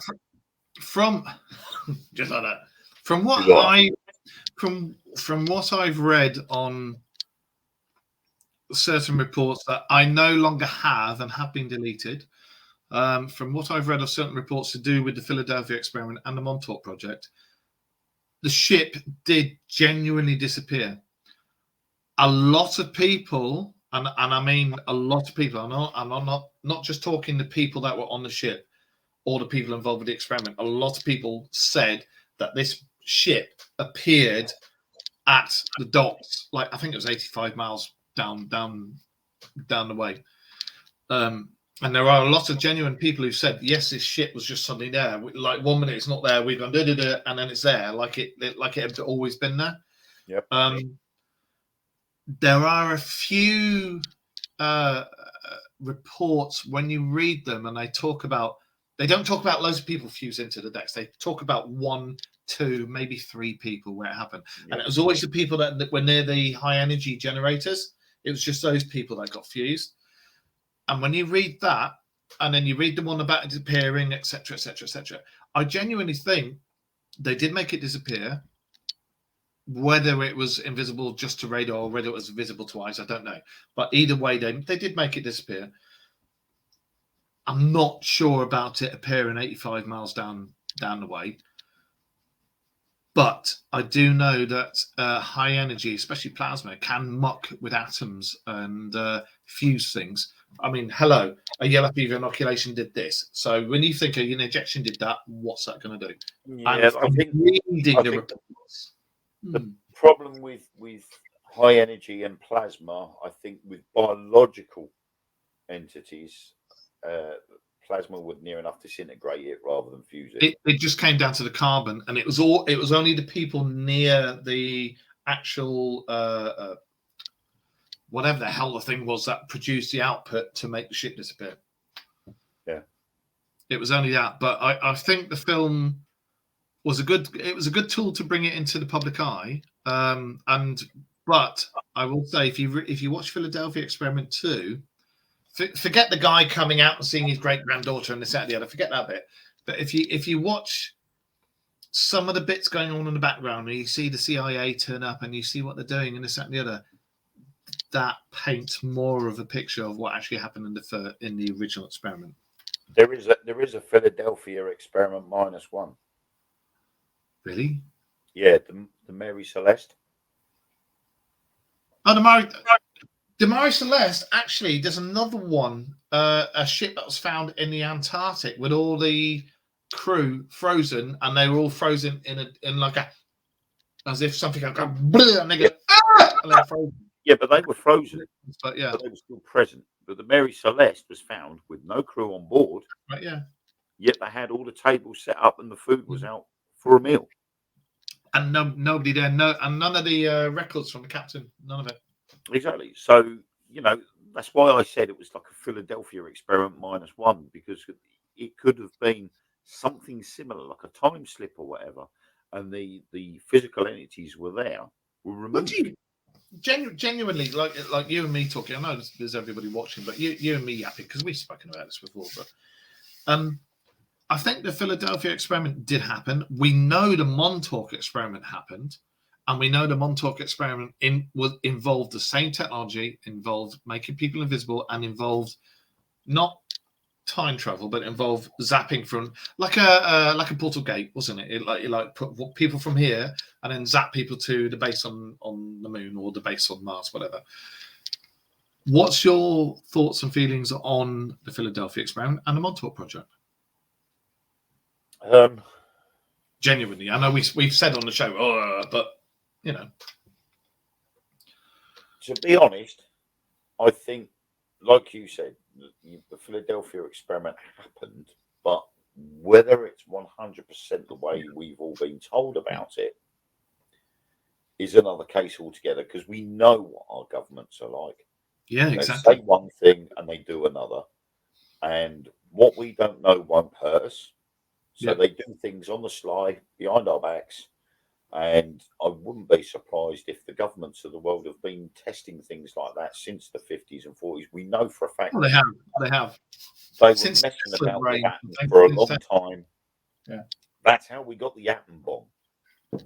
Yeah. Before the Second World War, nobody had thought of the capability of incinerating 100,000 people in an instant. Yeah. It was just a case of, let's drop this bomb. It's 250-pound bomb. We'll slap that down into that city and see what happens. Bang, that's it, job done. A couple hundred people might die and that'll be it. But then all of a sudden, comes that Albert Einstein's theory, let's split the atom. We know the Germans were actually developing an atom bomb, but we don't know how close they got. The Manhattan Project. To actually having one. They had the hard water. Because there was a plant in Norway. There was a film made about it, wasn't there, where they blew up the plant? Yeah. And they had the hard water on the ship and they had to sink the water. That's right. Yeah. Oh, so, I can't remember. they knew full well that Adolf Hitler was planning to build That's right. a bomb that big, but the Americans beat them to it. Take that, put that into Antarctica, and then what we are known for on the Dark Mirror show, that and Project Overlord. Was it Project Overlord? No. Project Admiral Byrd, that one. Yeah. Ow, that one anyway. Admiral Byrd. Take the hard water. Yeah. Take the hard water. Put it in Antarctica, which is where it all went anyway. Put it up there. Put it up there with the plasma-induced stuff and the red mercury and Die Glocke, and put it all together. And what have you got? I think there's stuff going on there. So, but it's certainly, obviously like I said, we know the governments do things behind our backs, whether we like it or not. They do it. We know for a fact that there was an organisation in the States that was going around to people that had witnessed things they couldn't explain and were being told that they had to be quiet, or they and their families would have their lives would be in danger as a result. But now we're coming more into a more open-mindedness, and human beings are now becoming more open-minded and more free-willed and free-spirited. Things are going to change. And with the Philadelphia experiment, like we say with the film, to keep people's interest, they've got to add something to it to want to watch it more often. You're not going to have a 3-hour film that you're going to fall asleep at in the first 5 minutes and then wake up and go, shit, it's finished. What happened? Because then it means you're going to have to rewatch it again. So I wouldn't be surprised if the Philadelphia experiment happened. I wouldn't be surprised if things like teleportation and stuff has been tested or been sampled, or the theory is there. Because again, that's all about particles, breaking them down and reassembling them at the other end. So whether it's between here in America or here in the moon or here in Mars, we know for a fact now there is a laser telescope up there in space now, which is overtaking from the old radio communication satellites that were there. That is supposed to make communications a lot quicker and a lot clearer. So now we've got that technology up there being used as we speak. Yeah. These things like teleportation devices, again, only a theory, but when the technology catches up, stops becoming a theory and becomes fact. I think to be absolutely honest, and it's going to sound biased, but it's not meant to be, and it's going to sound biased towards our show. I think we are the only show that is not afraid to basically investigate everything, and we'll give what we think is. It's not an unbiased report. It's not our own feelings. It's what we've observed and what we've read on all the various different things that have been sent to us, or we've researched, etc., etc., etc. And I think we're about the only ones who will give an honest opinion of what we think. And the mainstream shows out there, because they're governed by whatever the production team is or whatever, they can't give an honest opinion because they're kowtowed to it. The show at the end of the day, it's no offense to Wayne, it's my show. I asked Wayne if he wants to do it with me, and he does it with me. So as far as I'm concerned now, it's mine and Wayne's show. And the only people who can answer to this show is myself and Wayne. And that's the difference. Because only we can answer to it, we have nothing else above us that says, oh, no, you've got to do this, you've got to do that. Whereas all the others have. And I think that's what makes the difference. We're able to do things off our own backs. We're ad-libbing, basically. We don't have a script.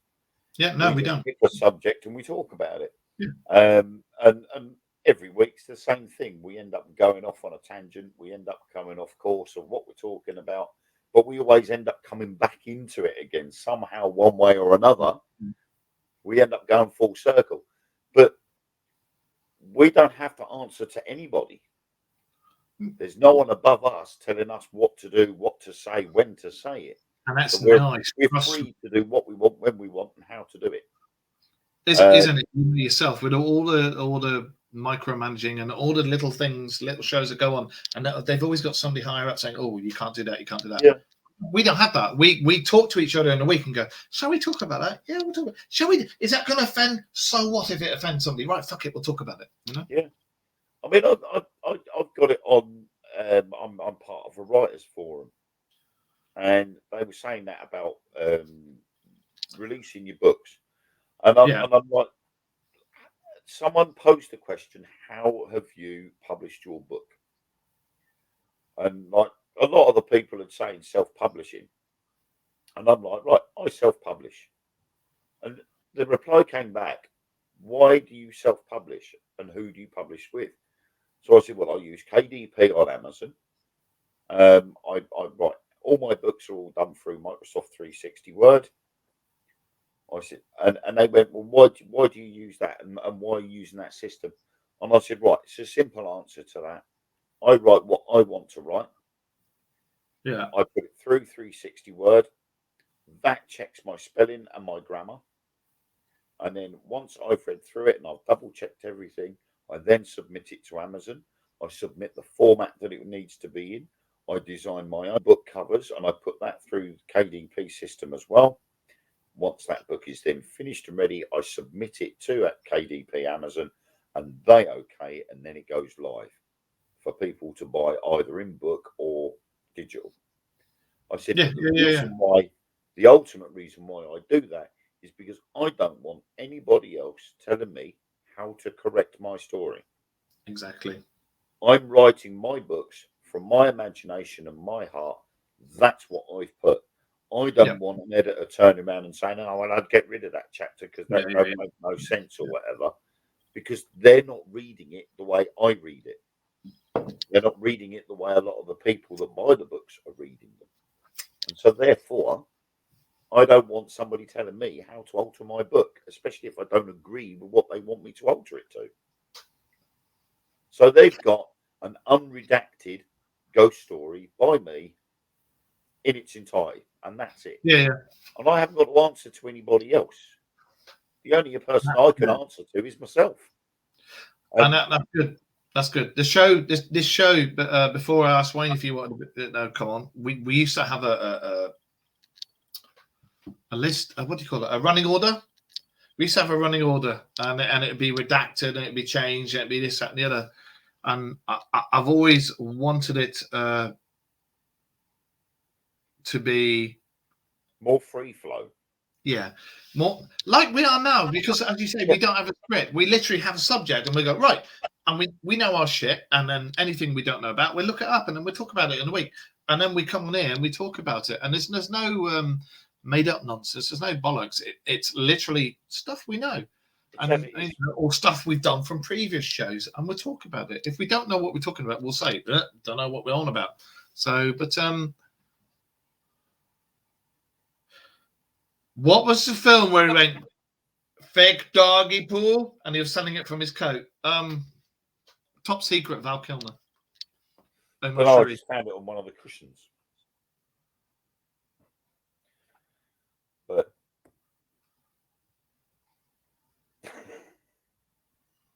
But yeah, I mean that's how you want it, rather than having things being scripted and have an order of how you want to do things.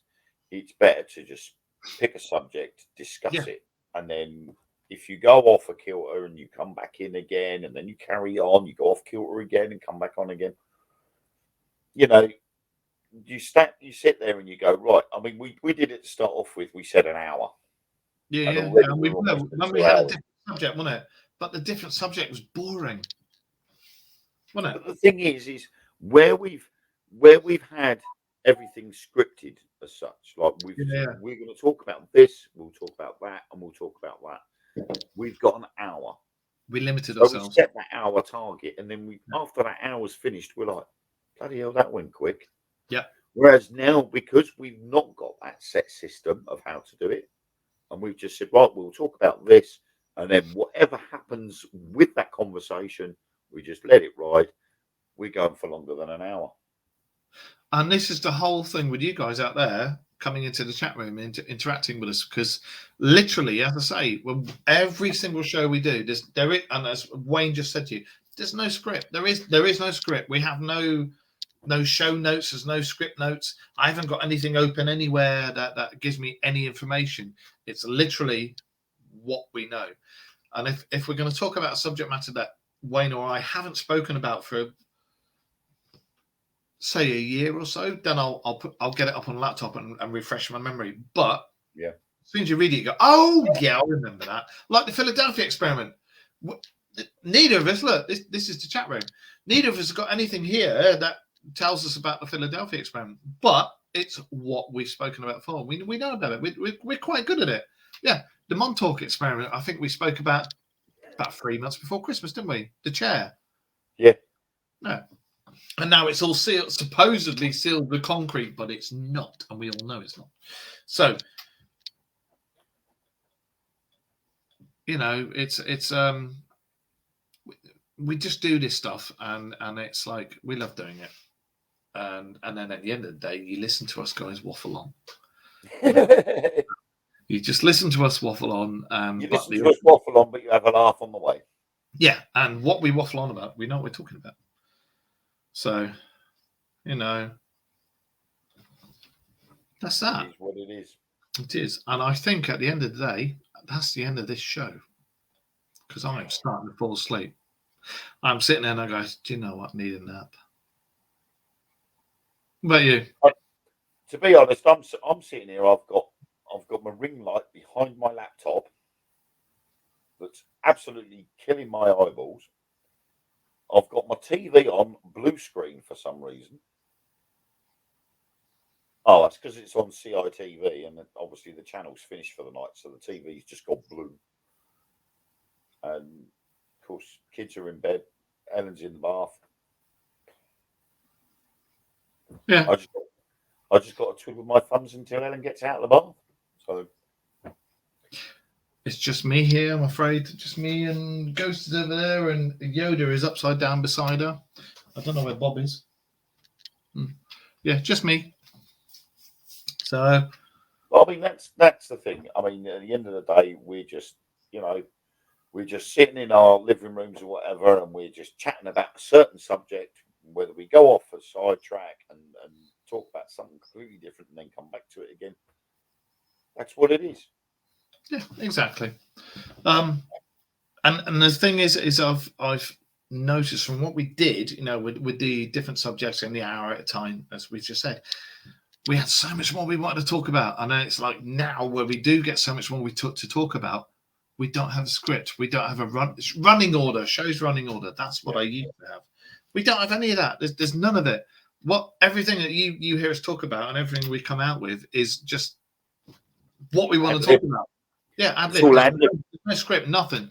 So if we can sit here for 2 hours talking bollocks, you know, guys out there making movies about paranormal shit, you need us. You need us on. You really do. Trust me, you need it. Well, the thing is like, let's all go off down to a wood and we'll get everybody to send us stars and share us about the place. And look at this. Oh, hang on a minute. Let's get a dummy hanging from a tree just to make it look more scary. You know, and what's it for? You know, if you send a star, its value is 0.01 pence or whatever. So you need to send 200 stars plus to make a difference. And what's it for? We're doing it for free out of our own living room. The thing is, it's like I will post these videos up onto our YouTube account when I remember. I've got the TikTok stuff. I only put the odd video on there now and again. It's the same because there's no point in doing them because everybody's doing them. But when we come on here, we're so full of all this stuff that we want to talk about and we want to get out. And then I watch the figures in the corner and I watch the figures at the end, and it amazes me at the end of each show that a few hundred people have listened to us.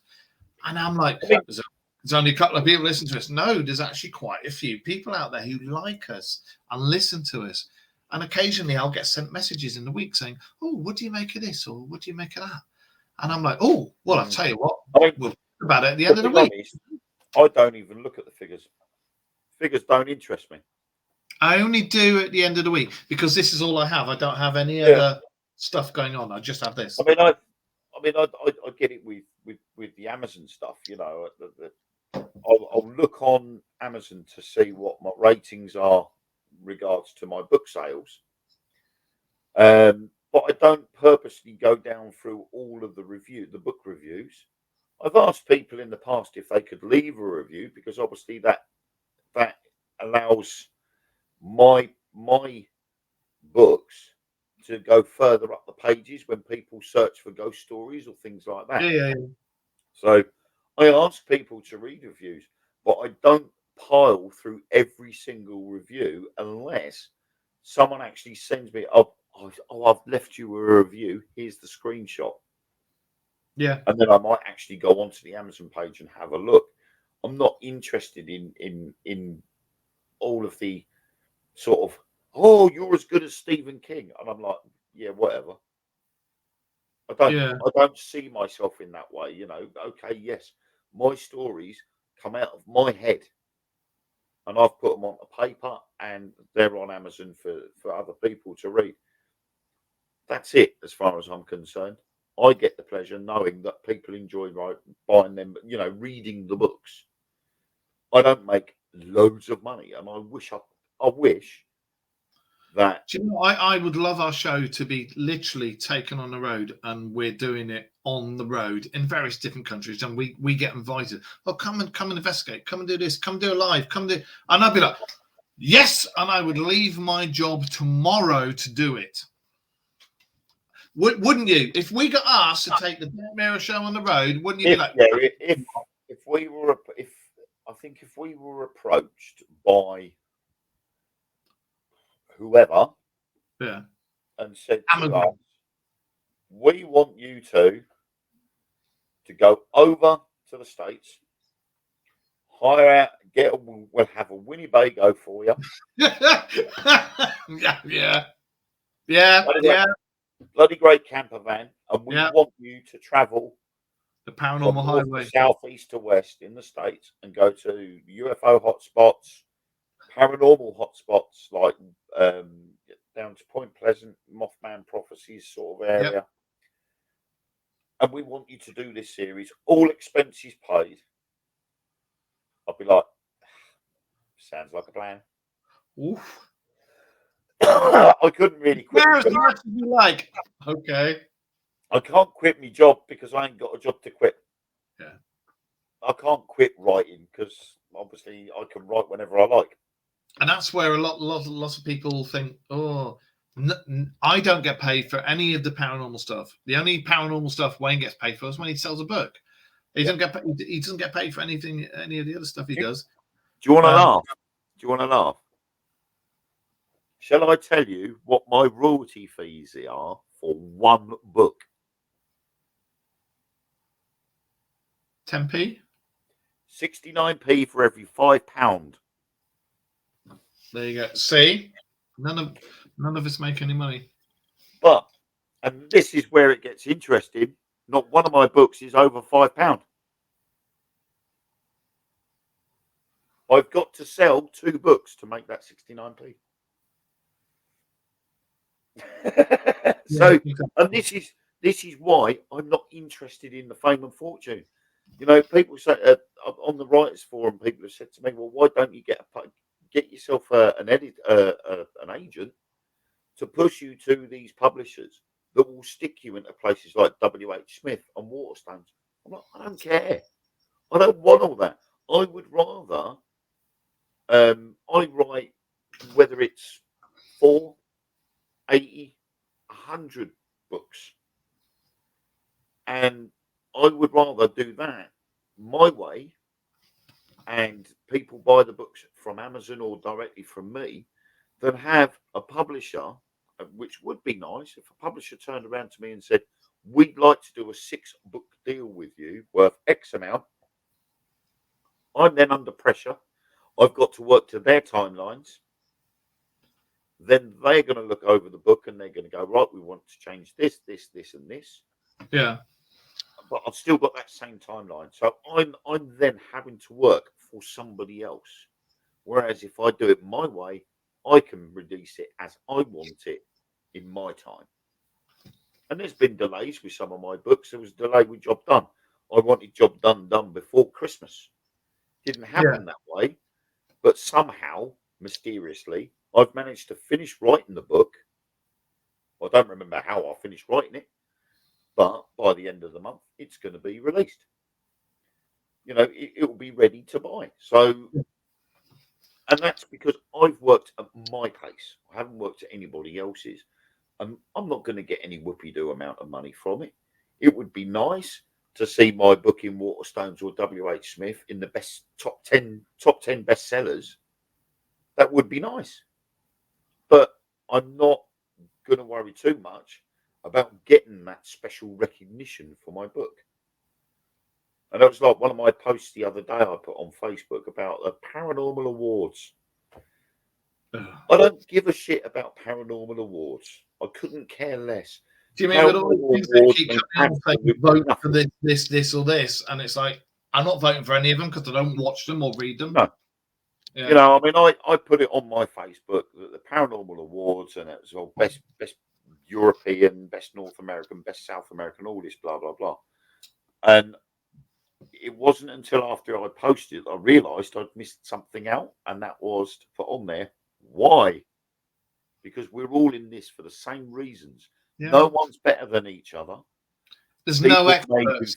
There's no experts. People may do things differently to another team, or do it a different way. You know, old tech, new tech, it doesn't matter. But everybody is all in it for the same reasons, and it's the same answers that we're after, regardless of how we get those answers. And so why should we be pitting ourselves against each other when we should all be working together? And this is why I get annoyed when they say, "Oh, we're all for para-unity." It's bollocks. It's a word that they've been around to make themselves clever. Para-unity doesn't exist when you've got a team looking for getting a special recognition because of their work in the paranormal field. And they want to get that special recognition by being better than the other teams in their category. And that's not para-unity. That's turning around and saying, "Oh, you're better than they are." I ain't doing with that.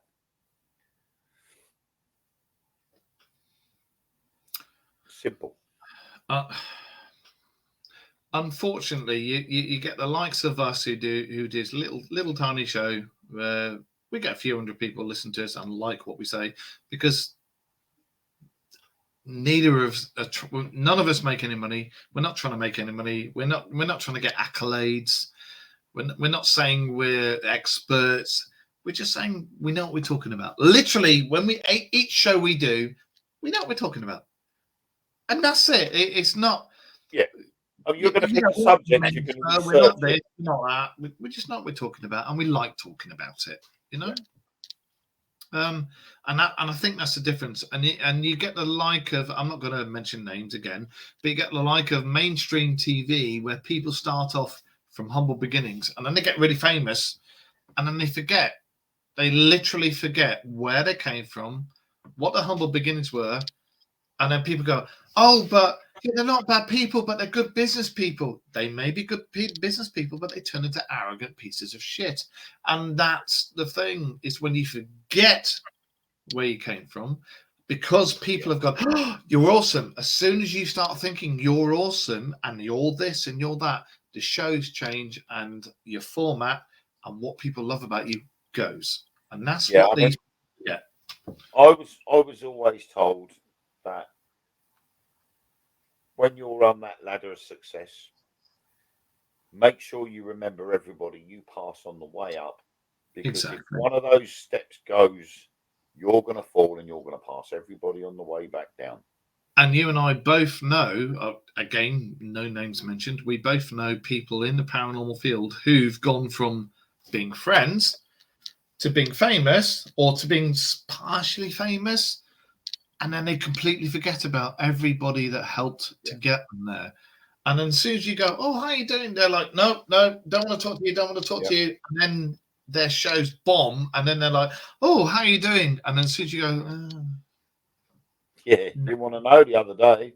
Yeah. But, but so, of course, it's like with this paranormal awards thing, at the end of the day, that's not why I do it. I do it because I enjoy it. I know what I'm talking about. And that's it at the end of the day. Yeah, exactly. You know, I mean, it's like with the Rendlesham Forest, the photos we took. Now, we could very easily have just kept the photos to ourselves. Exactly. Yeah. We know what we saw. We know what we photographed. We could have just kept it to ourselves. But the photos are out there. We've sent them to people and said, look what we caught at Rendlesham Forest.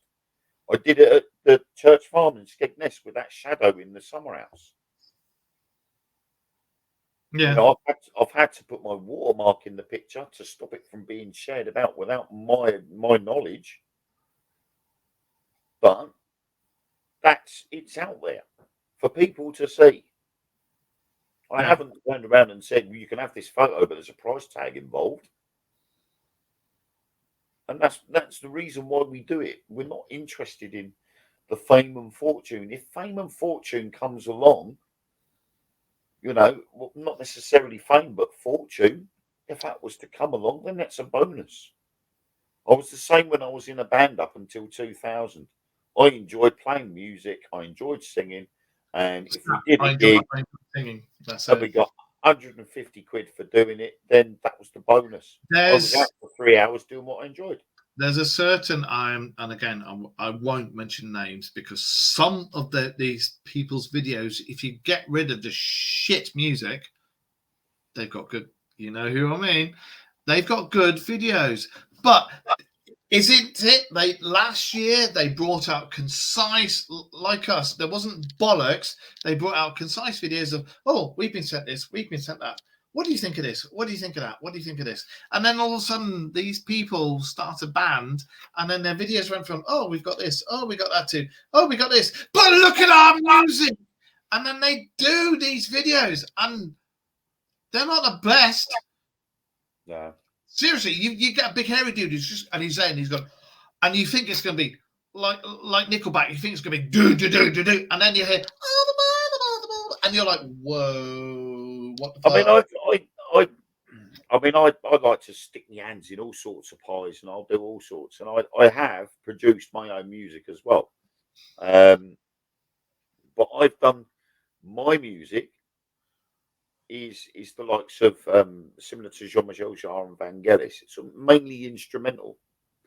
So I dabble about with different sounds, different rhythms, different bass lines, different beats, and all sorts of things. And I'm just happy producing that music, recording that music, and sticking it on YouTube. And if anybody wants to use it, they use it. Yeah, I'm not fussed. And I think the first one I did was Euphorium 1. And it basically runs on the same sort of similar pattern as Jean-Michel Jarre with Oxygen. You know, his Oxygen's part 1 to 18. Yeah. So every track is Oxygen. The only thing that's different is part 1, part 2, part 3, part 4. And I started doing a little project called Euphorium Star. And it was space-themed music. And I did Euphorium 1. I recorded it. I transferred it onto YouTube. And I haven't done anything else since. And that was about 2 years ago when I wrote that. Is that the because you sent us some stuff in regards to having a theme tune for this, but unfortunately because of the platform we use, I can't stick a theme tune in there. I didn't send you Euphorium Star. I think it is still on you. It might still be on YouTube.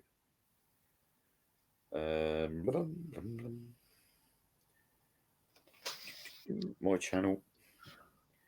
There's my ghosty picture. And my jiggy. No, I remember taking it off. Yeah, I've taken it off. That's not fair. Manage videos. Let's have a look. Yeah, I took it off. But I'm sure I put it on Facebook somewhere. I'll dig it out and find it anyway, and then I'll just. Yeah. But you know, I mean, I don't do it because I want to make money or I want to be famous. I'll do it because I enjoy doing it, and I've done it for a few people. I revisioned Silent Night, Yeah. and I turned it into Silent Fright, and it is bloody spooky. Right, It stick is, it up on your wall. it is that spooky that it freaks the hell out of Ellen, and Ellen doesn't like hearing it. Stick it up on your wall and I'll share it. Yeah. So there's things like that. Ghost Trackers UK, I think it is. Scott Lee Bowers. He asked me if I would Yeah. do him a theme tune for his little show, and I'm like, yeah, more than happy. How much do you want for it? Don't bother. Yeah, yeah, yeah. I will do you a tune, and if you like it, it's yours. You can have it because I don't want paying for it. I could very easily just turn around and say, yeah, all right, I'll cost you £100. I mean, to be honest, to actually have your own theme tune would cost you a lot more than £100 to have one done properly and professionally. Yeah, yeah, yeah. Yeah, it I'm would. not saying I'm not a professional. I mean, I know how to play keyboards and I know how to make music, but I don't class myself as a professional because I'm always learning. So if someone was to turn around and say, do me a theme tune, I'd say, yeah, fine. How much? Nothing. I've Yeah, had yeah. people say, can you do banners for me or can you do an advert? Richard Casey's interviews that he's done with the likes of Dame Vera Lynn and Kyle Eastwood, things like that. He's come to me and said, I don't know how to edit these together. Would you be able to do it? And I've said, yeah, no problem. Give me all of the data and I'll get it done. And in the end, we've ended up with interviews with the likes of Dame Vera Lynn, and they've been amazing. They've been that good that Dame Vera Lynn has contacted me herself and said, I wanted a picture where you blended the old me and the new me standing in front of troops. So I've literally got the old version of Dame Vera with Yeah. the guys in Malaysia and merged the picture that she had with some guys in Iraq or Afghanistan, and I merged the two pictures together. She loved it that much. I was asked to have a hard copy sent down to her. You know, but I didn't charge for any of that, and I could have charged thousands for doing that. It was like a half-hour long interview. Yeah. So, you know, I don't see the point in charging extortionate amounts for something I enjoy doing. I'm quite happy to do it for nothing. Obviously, it gets to a certain extent where, yeah, if it takes up too much of my time, I'm going to have to say something regards to it. But in general, if it's not going to take me too long to do, I don't mind doing it.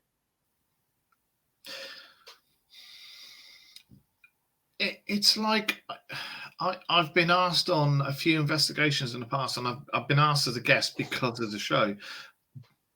And as you've said, I've never ever asked for any money. I've never asked for this, that, and the other. And it's like I do this shit because I like it, and that's what it boils down to. And that, like, all of you watching us now, watching us in the week, watching us next month, we do this stuff because we like it, and that's all it boils down to. We have been offered money. We've been offered this, that, and the other. No, I was offered about 3 years ago for the show to be taken mainstream and bought out, and I said seriously, and I said no, because it wouldn't have been the show anymore. Because there would have been a running order, there would have been director, there would have been this, there would have been that. And that would not have been a Dark Mirror Radio Show, because Dark Mirror Radio Show is literally about me and Wayne talking about crap we've talked about in the week, about you guys sending us stuff in the week, and we've talked about and discussed it, and we've gone, yeah, we'll talk about this, we'll talk about that. And then we've got Andy and we've got Joe, who are moderators and researchers and team members, and they're in the show, and they come up in the chat room. We do all this, that, and the other. And that's what the show's about mainstream guys who are friends, we're good mates, and we talk about crap. And And when we also, do that, if we we start know. making too much money, we've got to start paying tax. Escrow, offshore. Oh, I don't know. But yeah, I mean, it's so easy to turn around and say, yeah, all right, we'll do it, and it'll cost X amount. But I do want to do. I think the second we start going down that road, things will change, and There's a it won't rabbit hole. be the same way as it has been. I think there's a rabbit hole, and at the end of that rabbit hole is the trousers, and it depends which leg. And I think as soon as you go down that leg, where we end up with either a producer or a director, or no, as soon as we get a script, as soon as we have somebody trying to chuck a script at us, that's the show gone. Yeah. There shouldn't be a script, and there shouldn't be anybody saying, you talk about this and you talk about that. You can't talk about this, you can't talk about that. Because we're not daft. We talk about everything, but there are certain things that we won't talk about for hurting people's feelings, for pissing certain people or minorities off, etc., etc., etc. We're not silly. We're human beings. Mainstream things, certain things, again, we will not talk about. Like school shooters and things like that. We're not going to talk about it because no. We talk about mainly conspiracy, UFOs, and occasionally spooks. And it brings me back nicely to what we first started off with the show. Those charlatans out there saying, I spoke to Betty White. I spoke to Robin Williams. I spoke to Freddie Mercury. No, you fucking didn't, you charlatans. You've literally come out with all this crap to make some likes and make some money. Yeah. True. You shouldn't be on it. You should not call yourself paranormal investigator. You shouldn't even be associated with the paranormal. And that goes for all of you. All of you hiding behind there watching the show going, yeah. You've done it as well. All of you I think they should be relabeled controversy investigators. Because what they're doing is they're investigating something that will cause a controversy. Because that's what they've done. Yeah. It's given them the limelight. It's given them the spotlight is on them now because they've come out with something that is quite sort of spectacular in a sense, whether it's right or wrong to do it. But there are going to be people out there that will always do it. As soon as a celebrity dies, they'll sort of try and coin it in some way or the other. To make themselves either look big or to earn themselves some money. And it's that. Yeah. Victoria Wood. It's disgusting. I mean, why would Robin Williams come through on a ghost box in an area where he'd maybe have never have even been? He wouldn't. And the answer is he wouldn't. He's not going to visit them two guys in visitation because he probably never knew them in the first place. Exactly. And the other thing is the Bible that is drummed into us saying that, people who commit suicide are damned straight away. No. The original Bible was the book of, was it Ezekiel? I think that was the original Bible. Was it Ezekiel or Jacob? The one who buggered off and disappeared. Well, I know the book of Enoch. Enoch, that's it. The book of Enoch was before the Bible. I think they said it was written something like 200 or 300 years before Christ, wasn't it? Yeah, the Book of Enoch was allegedly the original Bible, and it gels with the Dead Sea Scrolls because it's all mentioned in there. Everything else was developed after the conclave of all the religions when they all went, we'll talk about this, we'll talk about that. Mary's Bible was kicked out because she was a woman, so that kind of tells you what the Bible is. Yeah. The original Bible was the Old Testament, the Book of Enoch. Anything else after that was just stories that were added, and you've got all this going on. But the thing is that when you read the original Book of Enoch, it talks about UFOs, it talks about alien visitors, it talks about ships of light coming down and taking Enoch and picking them up there. And it doesn't say Enoch died. Enoch just went off somewhere else, and he's immortal, you know. And it talks about immortality, UFOs, aliens, everything. Which then leads to the Anunnaki and the Nephilim. Exactly. And it comes out to the Babylonian, Enki, Gilgamesh, everything. Yeah. To be fair, and when you look at the Babylonian stele, yeah, they've got this. Have you noticed all of them have got this thing on their wrists, and they have a bag? All of them have a bag, and on the other hand, like that, there's this thing on their wrist, and they all thought it was a bracelet. And then there's been a few that have zoomed in, and when you look at what we would call a watch face, when you look in, it's got all this stuff on it, and it's like it's different on every single stele. There's none of the same. One of them's got an Apple Watch. One of them's got Galaxy Watch. I've got a Galaxy Watch 3 upstairs. Yeah, but you know what I mean. They have this bag, which, to all intents and purposes, could be a laptop case, and they have this thing, and they have this, and they talk about they talk in one of the scrolls. They talk about this communicating with something else. They don't say the thing in the bag. They just say about it communicating with something else. And then when you think about it, and you look at that, and you look at this, and you look at that, and then all the evidence that we have spoken about in previous shows of stuff coming to light from, what was it, 1.5 million years ago is the magic number, isn't it? 1.5 million years ago.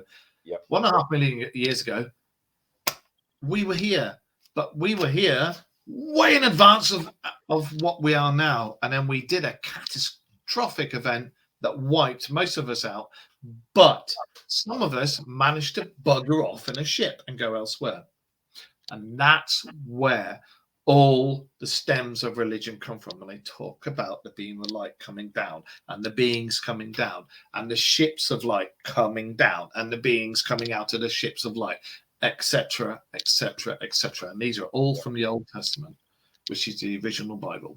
I mean, basically they all say the same thing. It's just all is said in a different way, in a different manner.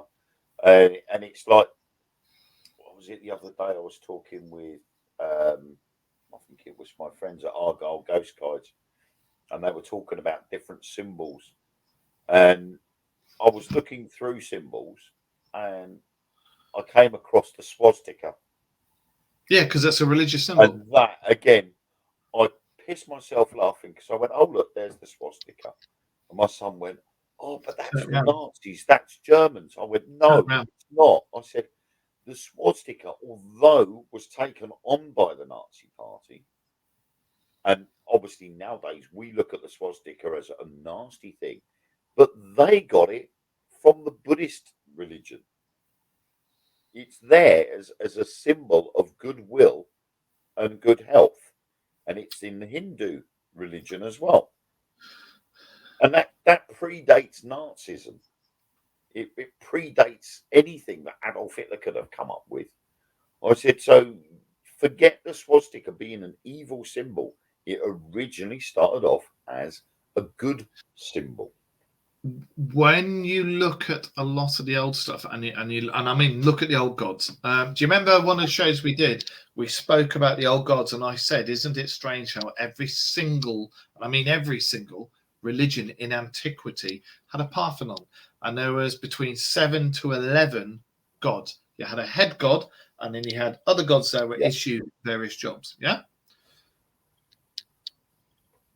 And it's only when you get to the Crusades and the Christian Bible where they've gone one God, one Son of God. And even when you look at the original script to do with Jesus, it says about a beam of light, and it says about my dad being up there on a ship, and then he's taking me up there and giving me all these powers, and I come back down again, and I can do all this, that, and the other. But I am the Father, the Son, and the Holy Ghost. And then when you look at it all, and you look at all these scripts, and you take the Bible, and you take the New Testament, you go, no, old Bible, all these other scrolls, put them together, and then it makes sense. Then it all starts to come through. And then you look at the chariots of the gods, and then you look at 1.5 million years ago. You look at these out of place artifacts that we have spoken about before. And then you look at every single thing that is coming to fruition now, and you look at all the shows that Wayne and I have done previously, and then look at us and go, they know their shit. I drop the microphone, I turn around, I walk off, and I go, Booyakasha! Yeah. And the thing is, it's like it all revolves around one thing, and it all revolves around blindsiding those that decide not to follow a faith. Because when you look at things like Christmas and I Easter, don't follow faith. Christmas and Easter have over the centuries have been sort of forced onto you as a religious holiday. It wasn't under the Catholic Christian faith, and they're not. They've got nothing to do with the Catholic faith. Christ was not born on the 25th of December. He's born in January. I think it was the end of the 27th of January or something stupid. It was something odd. But it was because the pagan festival of Yule and Christ's so-called birth were a month apart from each other. That's right. They thought two holidays too close together. I think put them together. So they brought Christ's birth to the 25th of December to coincide, and then you go. I had an argument with my daughter, Saint Nicholas, Father Christmas. Saint Nicholas was the patron saint of prostitutes, but he wasn't anything to do with the Catholic Church. They gave him a saintdom. They gave him the saintdom to fall in line between the pagan and the Christian festivals. And that's where you get putting stuff in stockings from, because the prostitutes would, or ladies of negotiable virtue, would hang their stockings on the washing line, and they were always poor, couldn't eat properly half the time. And Saint Nicholas would come along, and that's where you get the coal and the fruit from, because he put something for them to burn on the fire, and he put something for them to eat to sustain them for a week in their stockings, and that's where you get the tradition from. So I mean, and no one mentions Father Christmas's evil brother, Krampus. I have done. I think just before you came along, we did a show about Krampus. Yeah. Now, so all these things they've all been sort of merged and altered. So the people that want to follow that faith are being forced into one direction. But why would they want to join a Blue Man now? And like we've discussed on a number of different episodes, that the Catholic Church now have realised we can't hide from this no more. No. The governments of the world are saying the same thing. We can't hide from this anymore because of technology. Technology has surpassed what the governments can do. The technology has stopped the governments from being able to hide things from the public. And because we've got such freedom regards to our technology and how we broadcast and how we pass ourselves on to people, the information that comes with it can't be stopped. You see it all the time on things like TikTok. Someone will post a video, and on the bottom of the caption it would say, "Was removed, so I've reposted it." And then when you look, you see that it's had more likes than the previous one did. So it doesn't matter whether you remove a video from Facebook or TikTok or Instagram or whatever, because as soon as it gets removed, it can get reposted again. Yeah. If it gets reposted and you put, "Please share this video," if it had 19,000 likes and say 10,000 shares, the second time up, it might get even more likes and it will get even more shares, which means it becomes public and it just literally snowballs and everybody ends up seeing that video, and you can't just remove it then. And it can't be removed. So that information then gets out there. So the likes of the government and the Catholic faith had to now turn around and say, if we get information, we're going to have to release it because we're not going to be able to hide it. Things have come to a head now, especially with I'm going to have to go in a minute because I'm busting for a pee. Especially with aliens and stuff like that. There's so much stuff out there. Yeah, the government can no longer, like all this bollocks. Oh, we've put together a spearhead to investigate that. No. We've had a spearhead several times throughout the centuries, and every single time you've had a spearhead, it's been blowing smoke out of our asses because you think we're gullible enough to believe it. We've now reached a point, mentally wise and technologically wise, you can no longer blow smoke up our asses. And you guys saying, "Oh, we've put together this governing body. It's going to investigate this." You may believe that, but the rest of the world is going, "We've seen it before. We don't believe you." Exactly. Shit. How many times have the governments of the world said we're putting this body together? The Americans have already done it twice, and they've closed it down each time, supposedly. Every single time they've had one, they're supposed to be autonomous and not have anybody above them. Project Bluebook, they had the head of the USAF telling them, "Oh, you will turn this into this. You will say that this is this. You will say that their reports are being confused with this." And now, what have they done? Started the same fucking thing again under a totally different name. Yep. End of. And the USAF, and the thing that really winds me up, and like as you said, grinds my gears about the US government, is they think that they're the head of the world. No, you're not. You're the head of a little bit of a country. You're the head of North America. That's it. You're not the head of England. You're not the head of Europe. You're not certainly not the head of Russia. You're not the head of fucking anywhere else. You're the head of the top of a country. That's it. Yeah. Not even Canada. Canada disagrees with North America. Alaska doesn't agree with North America. And you're there going, we're going to do this and we're going to do that. And I've seen so many politicians saying that they're world leaders. No, you're not world leaders. We do our thing. You can have your little project where you have people in the Bible Belt of North America believing what you say. Meanwhile, the rest of the world is going, Yeah. And you've got to remember that. And the thing is, I think global community as a whole has reached a point now where we are looking at North America and going, fuck off. Yeah. Isn't it? Literally, Yep. Mate, you're talking out your ass. Yep. I think All I can say too little, too late. Ooh! Exactly. Too little, too late. And on that note, I'm going to have to go because I am busting for a pee. Really? You know what? I think it is time we said goodnight because it is 2 hours 36. And Yes. like you, I am busting for the loo as well. Yes. We'll be back on Friday, 9 o'clock or maybe 9:30. Depends what time you can get the kids to bed. So I don't mind changing it to 9:30 if it's, But I've got to go because I'm leaping up and down and I need to tie knots in it. So love you all. Thank you for listening. But I need to go. Bye.